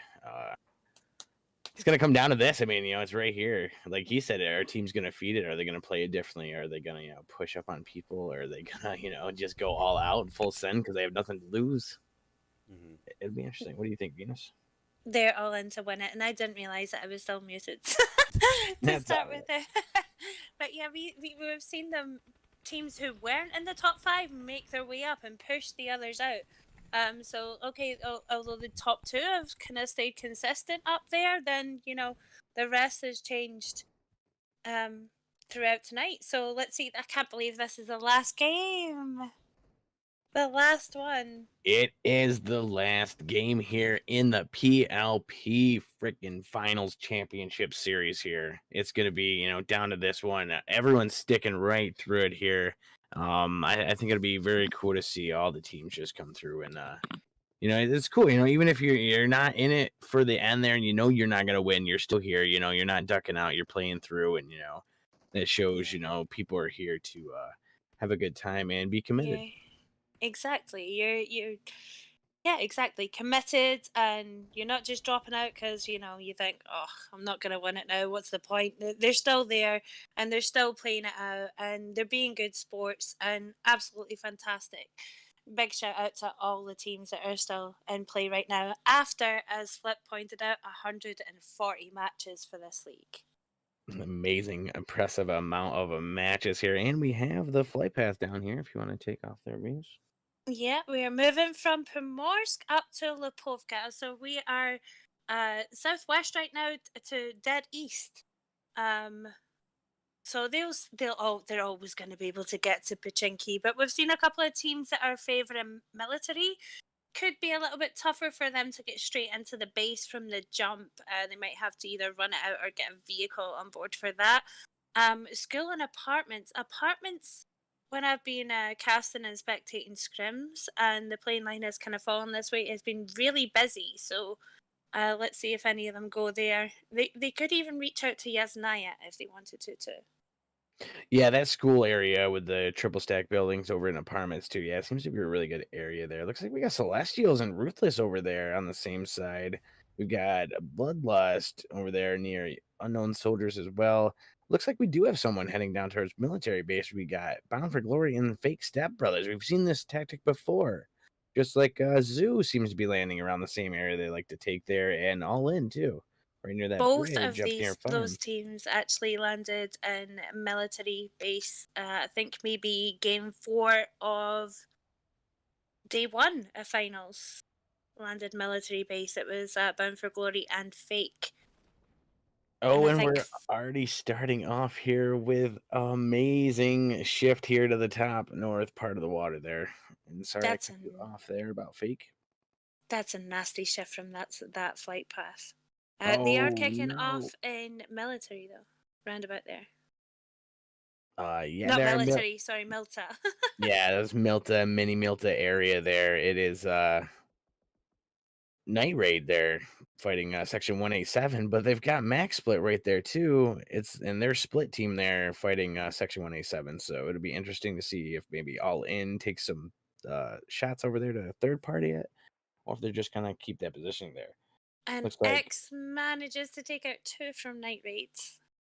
yeah, and I on that think drop. that is it for Night Raid. I think they are all out now. Yeah, it's hard to see when you jump in an area that doesn't have a lot of loot and there's a lot of teams. Yeah. Really unfortunate for them there. Was that 3? 3 actually he took out off that Yeah. drop for X. Yeah, when they got in the area there, one of them got knocked immediately, and then they had the duo just trying to fight off 2 different teams there, and it's just hard to do. So Unknown Soldiers right now in prime position to actually take a really northern spot on this zone that's popped for us. Could come right up onto Stalber or even further north if they wanted to. Again, there's like 20 to 25% water on this zone. Seen a lot of water zones in these finals, and it's not great for the teams that want to play it out more and try and move in. It forces them to move in a lot quicker into opposition. We just had Zoo Genesis take out one of the Just for Fun members there. They're fighting that compound. Just for Fun kind of has a little bit of an advantage. They're kind of, got a triangle area there where they can see 3 different vantage points on Team Zoo there. So it'll be interesting to see. Max Split is right on top of Section 187, but they have a vehicle there. And like you said, in military here, we do have action. They are shooting back and forth probably through the rooftops there, through the C buildings, and maybe on the outskirts towards the end there. But they are pushing in here. Quite a nice formation that they have, actually, like you said, with the triangular split, but they have 2 up front. Genesis just been knocked there, though. Yeah, Genesis was knocked, and we have a Bound for Glory member that just got taken out as. Oh, I'm sorry. Yeah, no, that was right. Bound for Glory member that got taken out as a duo pushed in on him. Yeah, and Fake completely surrounding. They're moving in triangular formation as well. Yeah, it seems to be a good tactic to use. They get the vantage This point and. this is the exact same building that Bound for Glory were taken out by Fake before in day one. I'm positive of it. I'm sure this is exactly the same game we're seeing played out right Yeah, here. on this map here, a lot of teams they get really comfortable, so they go to those areas there. Section 187 sending shots out here, exchanging them between max split members here. I think it is, what is that, a duo versus a squad there, but I think Section 187 is going to try to rotate out there. But they're going to have to be careful because they're going to run across team all in. Still back here on Fake and Bound for Glory. We only have, I was going to say we have one left for B4G, but they are gone. They did manage to get one kill in there and another knock, but they're going to reset with 3 players and get back in the game. Fake now need to make their way over to main island and get themselves into zone. As it looks like Zoo's Genesis is still knocked, and I'm not sure why his teammate's not reviving him. Oh, and he is now. Okay. Oh, no, he's trying to heal up. Now he is revived. Okay. Slow on the map there. I've seen 3 members there, and one was knocked just for a really long time. It does take a minute here. We got high roller clubs over towards Zarky area, towards the top there on the other side of George Bridge. Just kind of looting and scooting there. You got DN1 Gaming up on the shooting range area, taking care of that. GG Bloodlust, just kind of heading in towards Yasnaya.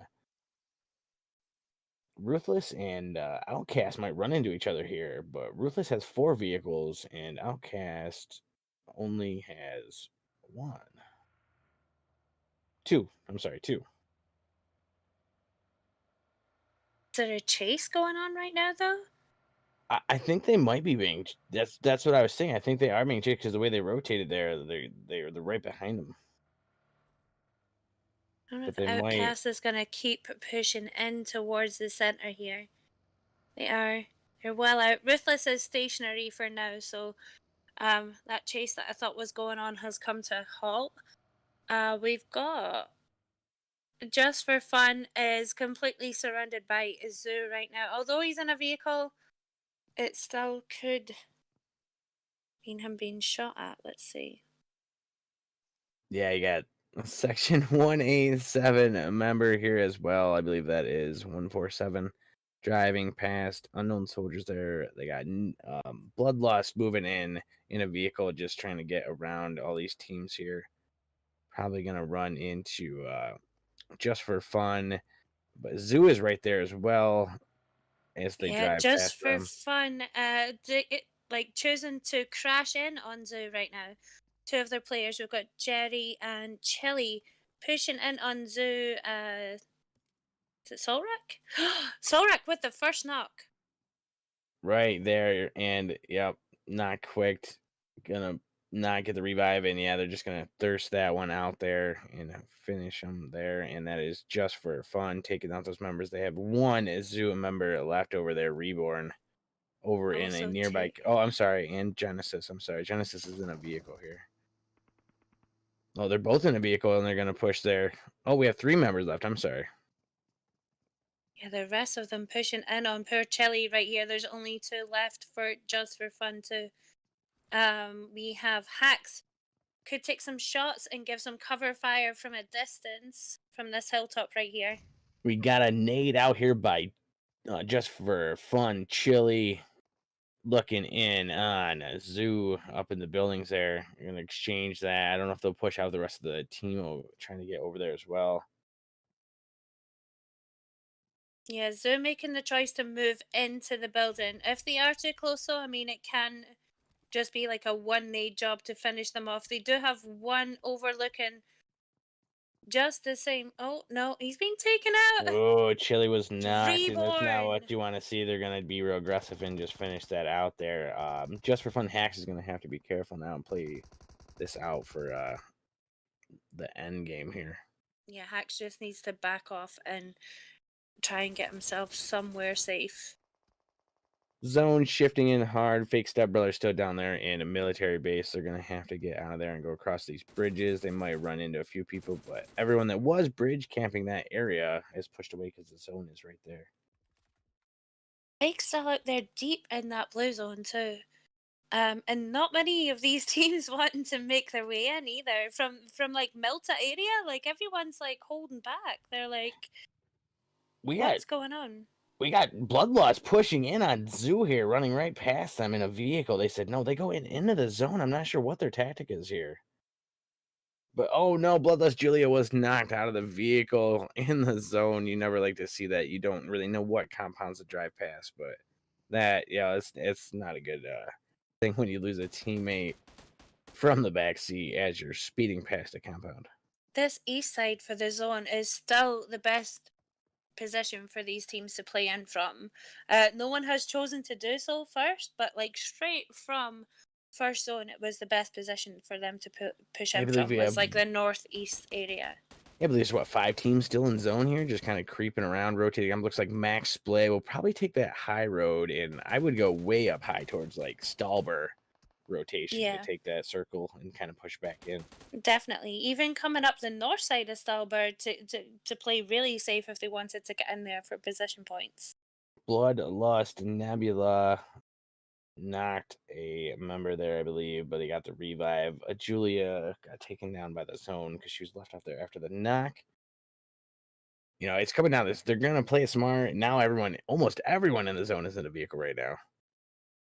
Yeah, they are. What is going on here? We've still got Nebula out there with Zoo, though. She's just trying to get those heals in. Yeah, this match is not played out like any of the other matches we've seen. You know, they're all low. It's really... They're all on the east side here, which is just odd. We usually see them all push from the other side and rotate to the right. None of them taking center either. I mean, every single game for every map we've seen them try to take center for it, and like this game has just, wow, like taken me by surprise completely. I believe that was DN1 Gingerbread that was taken down as they fight up here at the top against High Rollers Club. And I think they just finished out High Rollers Club up there towards Severn. And they did. They did. All 4 kills right close together as well. It looks like they had just followed on, and taken down like dominoes, basically, from DN1 right now. 33 people alive. 11 teams here. Oh no, we've got Fake Step Brothers members down and taken out. Looks like they are down to a duo or trio here, pushing into Unknown Soldiers. Right there, they're gonna have to watch out for a third party, possibly by Bloodlust. You know, points matter here, and all these teams that need those points are gonna go for every third party chance they have. Bloodlust only coming in with 2 players this game though, and just Nebula left in the game, so I expect her to probably lay low a little bit, I would think. Yeah, you see them usually keep the zone here, but we'll push it out. Oh no, another Fake Stepbrother Smokey knocked there, and I think Storm is just going to push out and take zone, not even going to take that chance going against that whole squad there. A little bit of an advantage for Bloodlust. Nebula, she won't have anybody there if they push out. I mean, she runs in and she runs into Smokey. This could be a free kill if Dark Soul doesn't go back for it, but I believe he will. Oh, it was US Volatile that took that one down, but that's still another point for Unknown Soldiers. Finally starting to take those, see those teams take the north side of the zone as Max Split move in around about Stalber. We've got DM1 at Severny. I think they should have. I would have really moved in there a lot earlier, but I mean, they've got into position for it now, and hopefully zone plays out in their favor. Max Split obviously on top for the win, really. Yeah, we got a few teams here just left with a few solos, so they're gonna just try to play it there. Hopefully not too bad there. What do we have? Fake Step Brothers with one member, Just for Fun, I think, with one member still. GG Bloodlust with one member still. The other teams, have that advantage of the squads, but if they run into each other, you never know what happens. It's PLP. You Storm. never know. What? Sorry, Storm got a knock there. He was like 2 HP. Got a knock onto one of unknown soldiers. Still fighting it out solo, but unfortunate. It was an unfortunate end for him, but literally 5 HP and still in there fighting off a full squad. Yeah, no, I know I'm not trying to get too excited on some things here, if in case it doesn't get there, because it'll slowly get in, but we should slowly start to see a lot of these teams get in, and it's gonna get heated here. I was excited when I seen that first knock there. I was like, oh! And I then... did. I saw it on the kill feed there too, and I tried to end as quickly as I could. Team Roofless there, just chilling out kind of near the bridge. Yasna, they might try to bridge camp that area if they see people rotate in from bottom there. Ruthless may have had a little pick at this drop, actually, that's right next to them. Don't know what was in there. I'd have to have a look through the players to find out, but they've definitely taken one of the weapon that was in there. Yeah, we see All In going for that center tactic again. It's worked for them, and they've gotten zone a few times. It was between them and Celestials and a few others there where it just kept switching back and forth. This would be funny to see, if it does go north and then back south, or if it just keeps creeping into the center. We've seen that before, but I think this game, All In is the only one that I've seen really consistently push right to center for zone straight away. Yeah, the they rest have slowly moved in. Yeah, they started over by Milta like they usually do. You see them and a few other teams that like to drop that area and kind of stay near the bridge. But yeah, they pushed in aggressively there. Max Split is in there now too. They did, went from Stalber area, pushed down in, and they know they got to get these compounds because the odds of it dropping and going back to Yasnia is pretty slim, I think. No one's really going for those buildings because they believe it's not going to shift there either. It's 10 teams left, 30 still alive on the map, and I really cannot believe this is the final game for PLP. It comes down to this game. There can be only one. We've seen 187 go out already too, which will let Max Split keep the top so far, but it gives the rest of the teams a chance to get into second and third place and overtake 187 there too.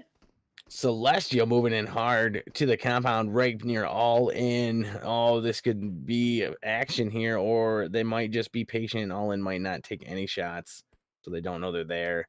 Celestial did a roundabout around the compound, and they're going to push off. Yeah, little scout out there from Celestial.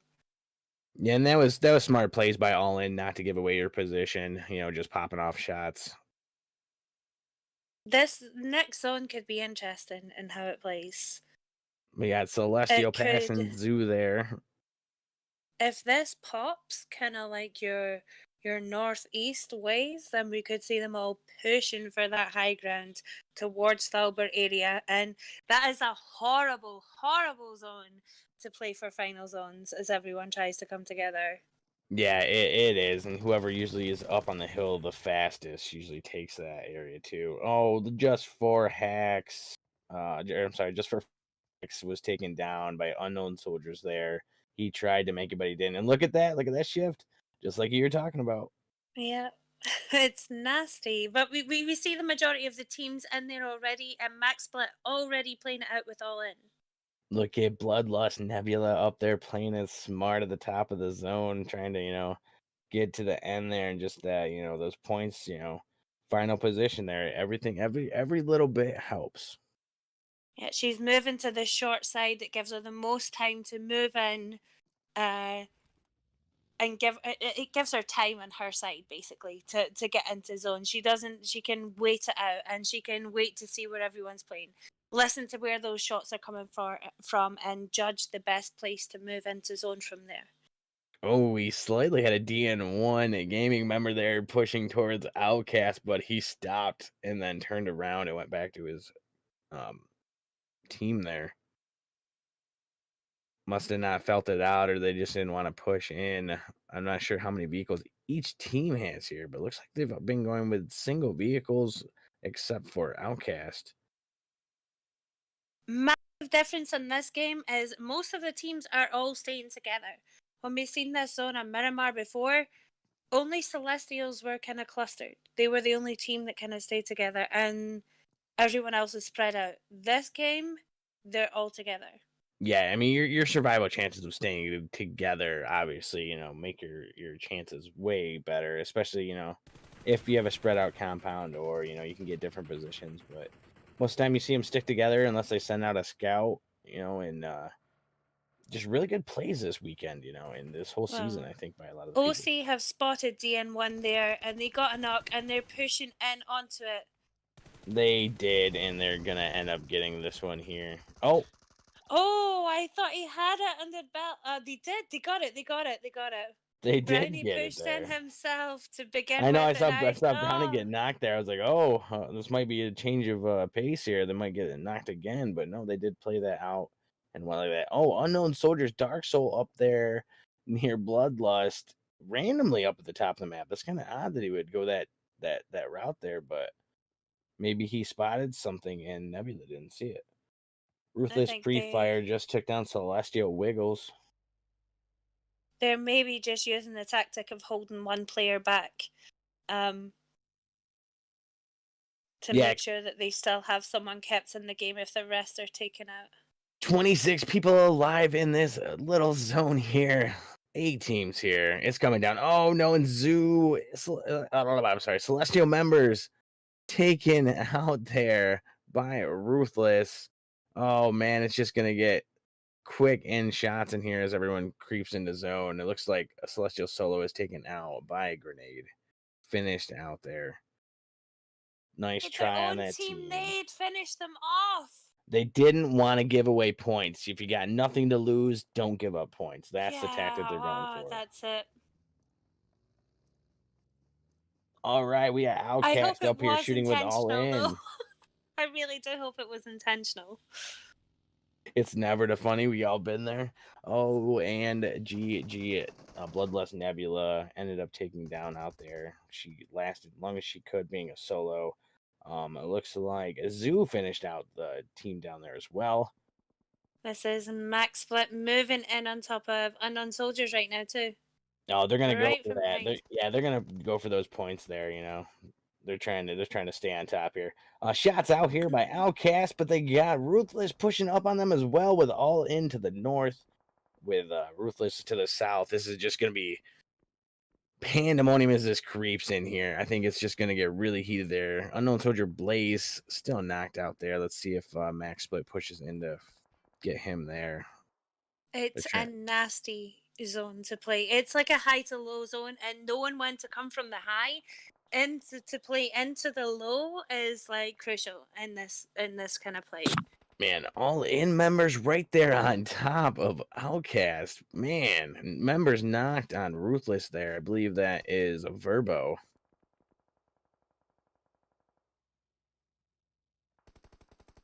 More aggressive plays here on the hillside there. Smokes out, man. This is a hard spot to be in. For all in here on that hillside. The other team has the advantage being above them, but they could be at third party. You got Max Split right there, just waiting to take shots on anybody they can. More shots out there. Oh, horrible, nasty zone. And they're going to be out of that zone like real soon. So they need to get this. They need to play this and get it over and done with quickly.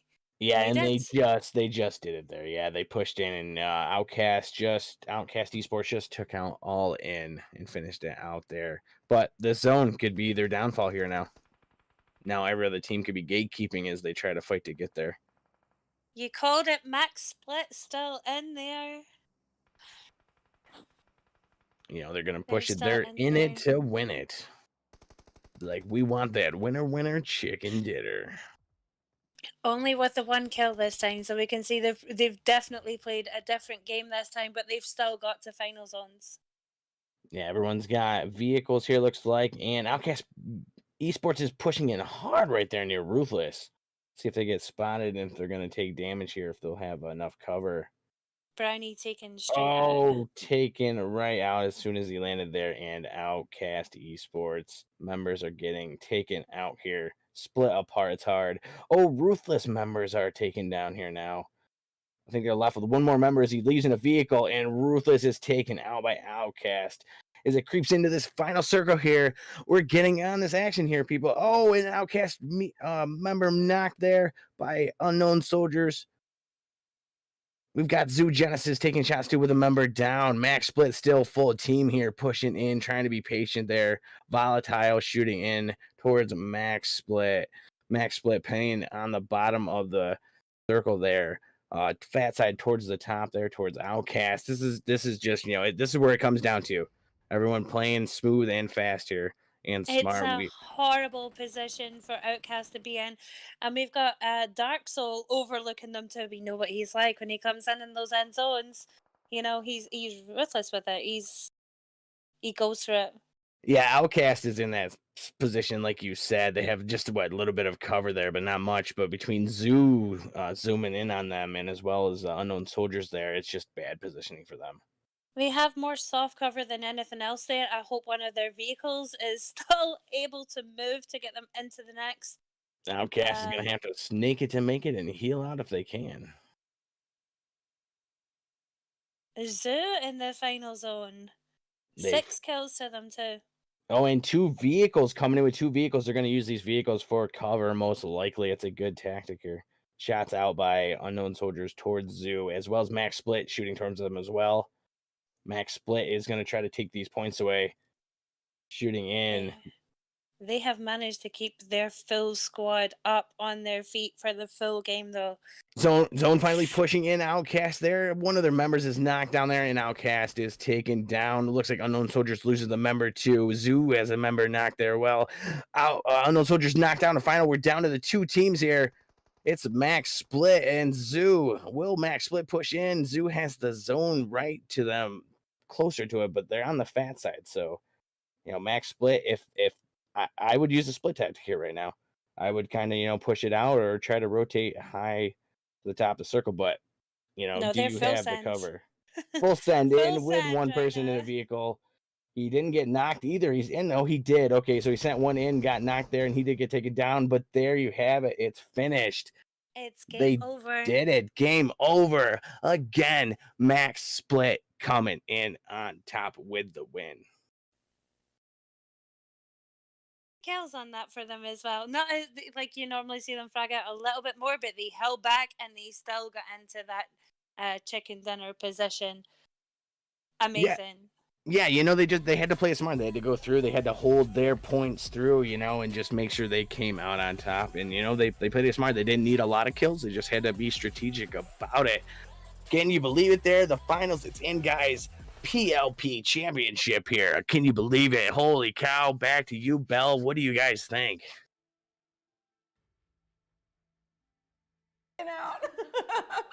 We all have been glued to the screens ever since the start of this match. It has been insane. What do you guys think? Let's talk about it. Oh my gosh.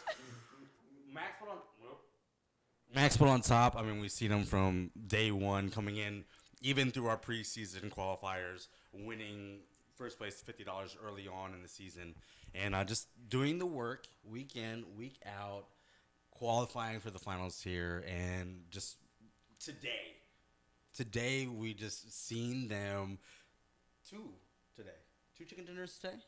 Yeah, I believe so. Before anything, can we just right out of the gate talk about the drop? Just out of the plane. Oh my gosh. Section 187 and Max Split, and then Celestials. I called it, and here's the thing. I don't even think that was I think they just accidentally picked the same spot to land, because that's not their known drop locations. I think both teams were just trying to play it safe and land away from everyone, and ended up landing right on top of each other, spread out over a few compounds. But what a start! I knew that plane drop was going to be crazy. Yeah. And what a finish. Yeah, again, the handcuff there, we've seen it before in games this weekend when and the fragger for the team for Section 187 goes out early. And just how detrimental that is for that team unit. And just knowing that, I mean, that rotations, I don't know what's going on. The car, getting shot out of a car, it's not something you see from Section 187. Just a weird way that game progressed for them. Again, right off the bat, losing that player. So a great job for Max Split to be able to actually bring the party into that house and make sure that they take that one player out, because again, that ensures that they have that advantage going further and further into as they progress. Yeah, they wasted no time. All three of them came rushing up. There was nothing N could do. The real question is, will Section 187 be able to hold on to their second place? I honestly don't have any clue if Ruthless did enough. I know Celestial, man, you were really freaking out rooting for Celestial there, but I think they ended up running into Ruthless. Is that what?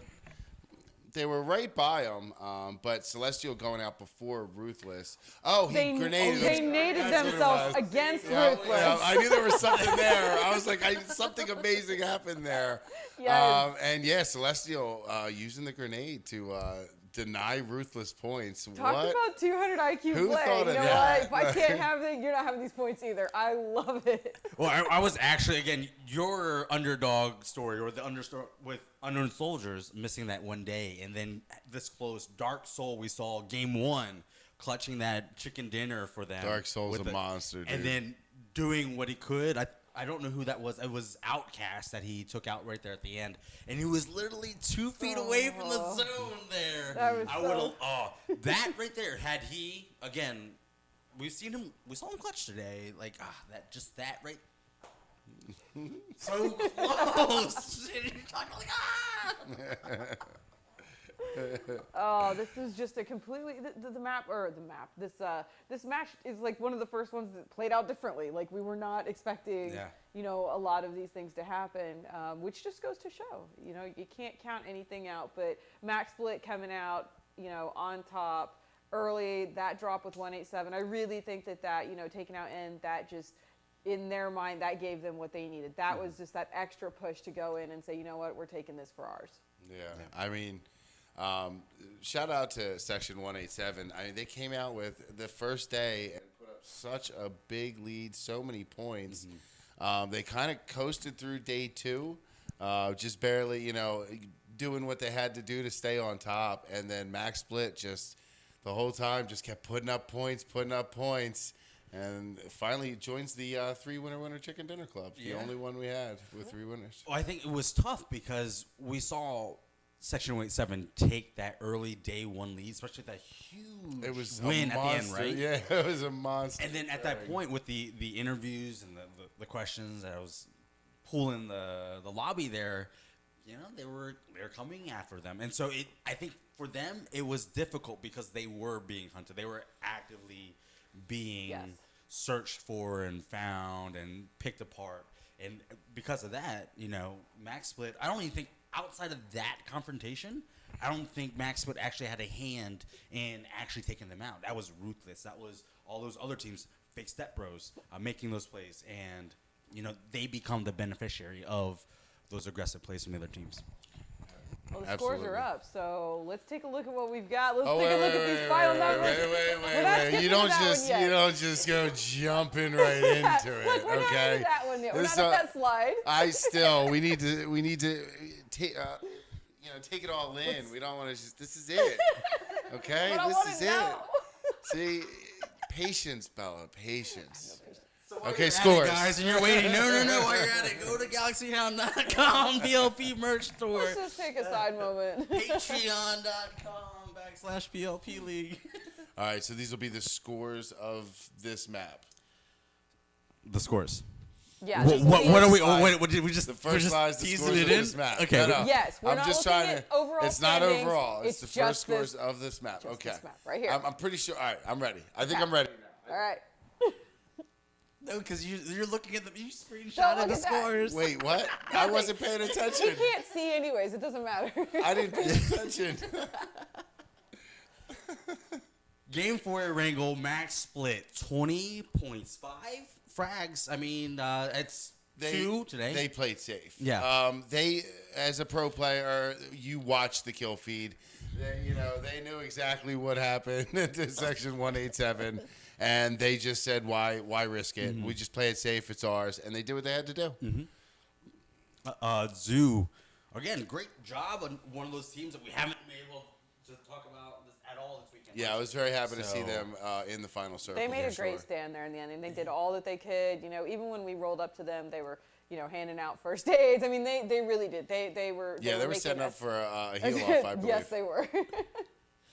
Unknown Soldiers, that dark horse, that underdog, missing a day. 18 points for them. I'm not sure how many they needed for third, but it's close. You know, watching these guys play over the past few days, they have some serious plays. Like they have a playbook. Like there's things I'm watching them do that I haven't seen before, and it works. They're very high knowledge of the game, and you can just see how organized they are by the way they play. The crazy thing too, I noticed this in one of the other maps, the DBS play, and I know that when I talked with Outcast too, and this is totally separate on the outcome of the match, but as far as like tactics, I've seen in the kill feed the DBS multiple times today, and so I'm not sure if this is a new meta, if this is a new kit. Hey, Fragger, make sure you have this. I think because End actually had the DBS in that building when he got rushed up with those 4 people. What sometimes will happen is you will switch weapons if you get a chance going into these final circles. Yeah. You know what I mean? You will pick up that DBS if you're in a house in Zone 5. You know what I mean? So I don't know if they actually carry it all match. I find it hard to believe but you never know. I mean, these guys will each have their own gun. Yeah. You know what I mean? And it's strategically picked. Like, you're going to have 7 smokes. You're going to have, you know, a little bit extra ammo. And then they all share it. Yeah. So the way they spread out and, you know, have different, you know, classes of weapons, you know. So it's very possible that you're the DBS guy. Yeah. What do you carry with your... Me? Yeah, if you carry a DBS around. What's your other main It can't be a bolt action. No. Because you'd have to be like M4 spray or something because you need the ability to shoot farther than, you know, 50 meters. The Von Chang combo back in the day was the MK14 AUM, and so I was either long range or I'm up close. I've got nothing between, so I'm full sending or I'm... You never really see the MK used in pro play. It is a great AR. Yes. It's so strong, but it's I mean, the Bob Barker, we can call it DMX. I mean, we rip DMX, but whatever. Just that thing is a monster. I mean, it is very strong. I'm nervous about these next few slides. Oh man. Outcast with in 4th place with 16 total points. Ruthless. Outcast had a great game there. Yeah, they did. Only 9 points for Ruthless. Yeah, and I felt like that was going to be higher. Well, again, Ruthless was robbed of some points from Celestial. True. Out, so let's take a moment to acknowledge that they would have had more points, but they with those knocks they thirsted themselves with. Yeah, I actually. Do you guys? Play. That's such a great play. Yeah. So basically we're saying he pulled the pin on a grenade. Ruthless had them surrounded. But we weren't actually watching. We should find out and ask him, you know. Well, I think I saw the knock on the kill feed, so I think that they were down to. They were knocked, so that is a good point. So yeah, I think it was like, hey. I don't know. I was like, did he just mistakenly throw it the wrong way? Yeah, I don't know if he. I think so. Immediately, everybody went. Chat, what do you guys think? Let us know in chat. Do you think he actually killed himself to deny Ruthless the points? Or do you? I think that's a good read on the situation. Or do you think it was just an accidental grenade? Boils down to a good read, and if it was an accidental situation, deny it and say it was a good read. I didn't think about it. I intended to throw that.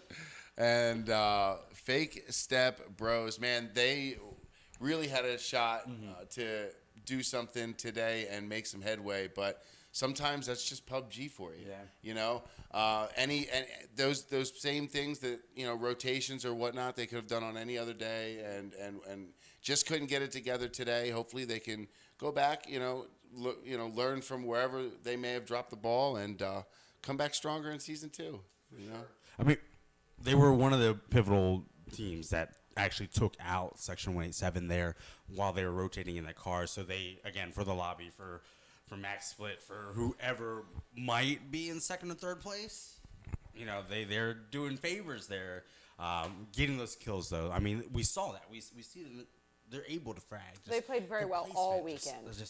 Just out of their reach, Yep. unfortunately. And again, Section 187 there with the 4 kills, only 5 points. So we'll take a look at the kill zone. Again, brought to you by Patreon. Top 3 teams in the lobby tonight. Unknown Soldiers, 34 kills. Max Split with 31. And Section 187, 21. The top 3 players, Dark Soul with 13. Volatile with 12. Gassy with 10. And just again, right there, if Unknown Soldiers would have been able to play day 1, how much different would this outcome be? Could have been a completely different. They're tournament. fraggers for sure. Yeah. They are fraggers for sure. Who knows? Who knows? Hopefully they'll get in on season 2. I was and going to we'll say, get this is to a great see. lead-in for season 2. Yes. This is an opportunity, and it's a great cliffhanger, honestly, for everybody, because we do know they missed the one. So what could have been? That's something we're going to be looking Come forward show us to. what happens. Absolutely. The top 3 teams in Erangel. Max Split with 13 kills. Fake Step Bros with 11. Night Raid with 5. Great to see them up there. Gassy with 5 kills. X with 4. And Sleek there with 4 as well. All right, so we'll see you guys in season 2. I'm really This curious is it. I'm about what nervous. this is. I'm yeah. so nervous. Like, I don't even look at it. I'm really curious. I think. I'll let you hit the button. All right. Is it already hovered over? No, you just hit right there. That one? Mm-hmm. Sweet, it's working good. No, I was like, See anything? Try it again. what am I hitting? Over. Enter? Over. Okay. I'm not doing it. Why don't you just do Yes, it? it's. Oh no.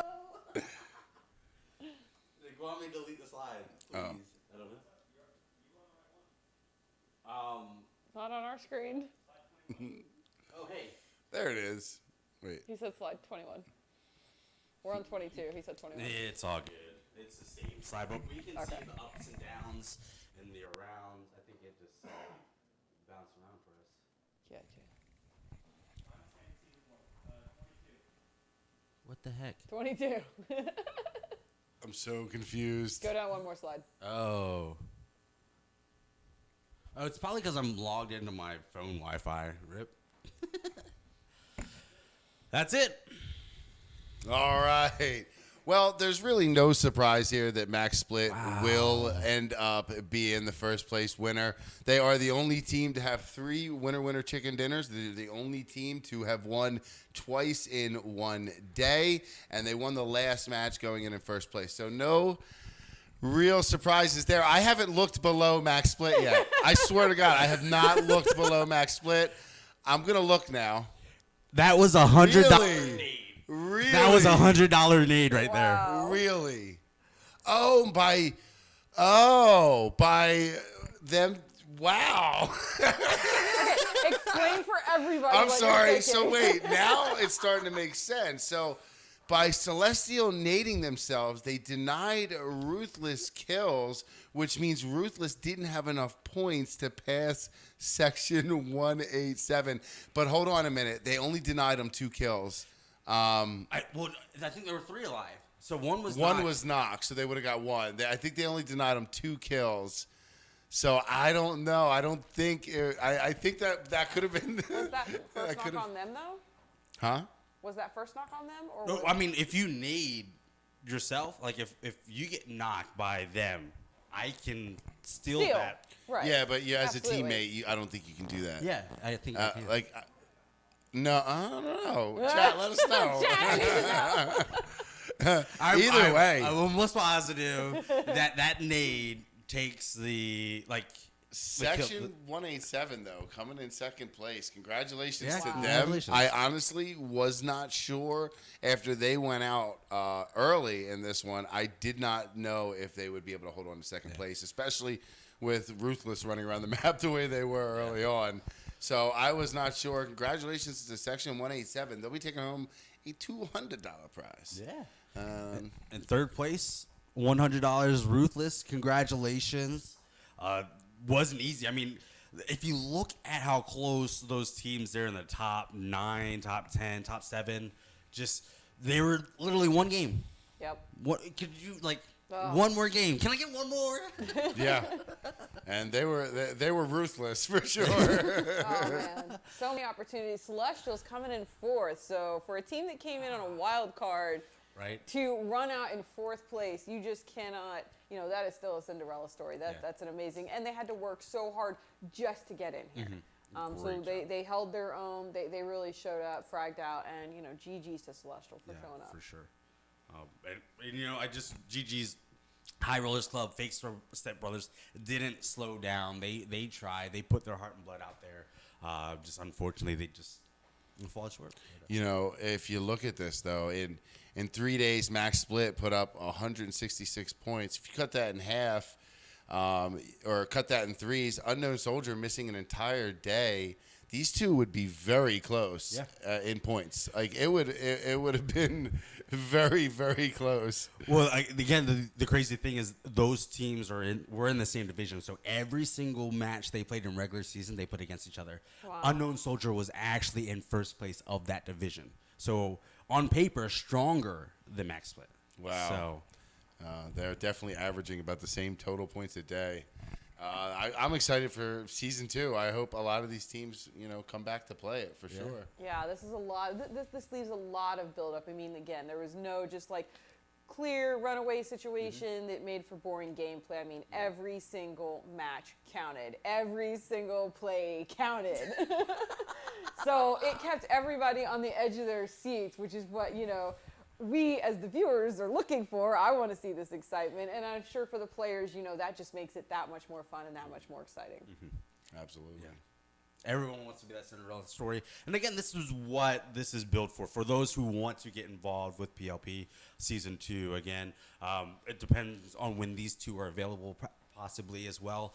But you can enter. It doesn't matter whether you play with triggers or an iPad or nothing. You know, unfortunately, with the ESLs and the PMCOs, you really can't compete in the later stages unless you're playing on phone. But here we have, like, if you're a phone player and you're the best phone player in the world, we'll come play in the PLP and let's play against the best iPad players and teams and whatnot. Section 187, we know iPad players, right? Come and see. Max Split, PMCO, Latin America, phone team beating out iPad team. That's huge. For all the naysayers out there. That's huge. That's huge. That's great. I mean, that's good for, I mean, it contributes to the argument, you know, that you're always seeing whether iPad versus phone and et cetera, et cetera, et cetera. So, I mean, proof right there. It can be done. But I bet you they're all on iPhones. Just saying. OnePlus? No. They can be on OnePlus. They could. All right. Well, the finals there, crazy, just season. Do we have the rest of the staff on the call right now? Yeah. Do you want to? Are they on a different call? Can we move over there? Amazing back and forth talking to you guys are awesome. Can we get the picture on the TV of who's on the call? Okay. So, Salty, Venus, after seeing the scores, I mean, you guys up front seeing the action, you know? Just fantastic. The back and forth between all the teams to try and get there and fight their way up to that top spot. And some of those who we didn't, not so much didn't expect them to be there, but they really deserved to climb up from what they played today. They climbed up the positions and deserved to be there from their gameplay. Yeah, even with the short amount of time that I've been here, the change in the way these teams have played in the last 2 weeks, right down to this final match, have just been amazing. And, you know, you see the way they tightened up, you know, changed a little bit of things, changed up the rotations, you know, thought about the way the other teams are going to actually attack them and, you know, push forward on that. And, yeah, the finisher is just amazing, I think. That's awesome. Well, while we're working on getting up their feed so that you can see the entire crew all in one spot, let's take a moment to thank our sponsors today. So thank you very, very much, Guerrilla Gaming, for helping to put on the PLP League, and just being there for everybody here in the PUBG mobile community. It was because of them that they were able to offer up a whopping $800, $500 to first place, $200 to second place, and $100 to third place. And again, that would not be possible without the amazing GG family. Make sure you're following them on all their social media platforms, all of their amazing content creators. I know that they've picked up a bunch of them here lately, and they're popping off like, teams left and right. I mean, honestly, our competitive teams. Yeah, like, we're competitive, yeah. Yeah, so I mean, they really are. Their organization is growing fast. You don't want to miss out and be a part of their gig. So follow all of their socials and all of their gaming channels. What? They got Nigeria. I think they have a South American team. They do. That's cool. I saw that just recently. All yes. over the place. So make sure you follow all the socials. Again, Goon Mobile right here, like great friend, been around the community for a long time. Great guy. One of their content creators. I mean, they have a ton of people. We Play Games Network. WPGN is also a part. PG, So is Donor Chappas. Trying to think if there's anyone else. Is there anyone off else? the top of my I head? have no idea, but they're both my friends, both good stand-up guys. I do know that. Absolutely. And if you are in the market for any merch, you want your hands on some of this merch. Go to galaxyhound.com, check it out. All the sweatshirts, the jerseys. We'll drag Kev out here so you can see one of the jerseys. All the water bottles, coffee cups, dog balls, anything you want, you can find it over at galaxyhound.com. Make sure to use PLP Bella, and that will get you 20% off right now. For the next 28 days? The next 28 days. So, right now. And look at the staff. Hey! You got Kev on the... Hey! Guami, what any final words, sir? The legend that is Guami Bear. The bear. The bears of the bear. Sorry about that, guys. Yeah, I mean, unbelievable season.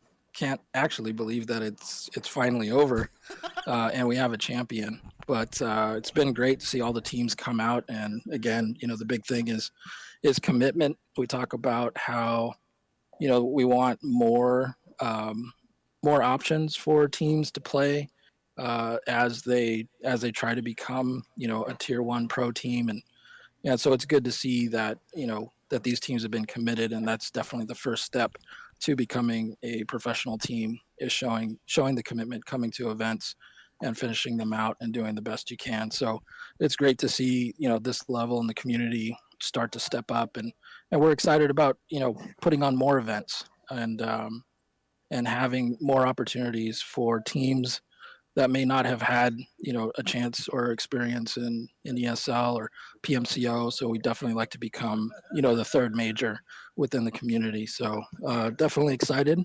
and happy that we have our first champion. Thank you.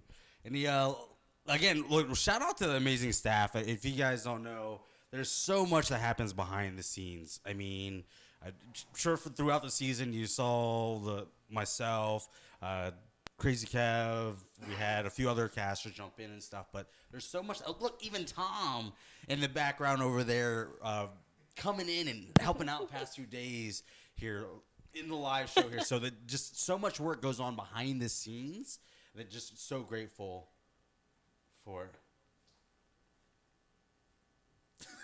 and Kev, who behind the scenes, the interviews, all the things, man. So we do definitely do. Hats off to you guys, all the hard work. Thank you guys. Congratulations. Can we get a round of applause for everybody and the teams involved today? Absolutely.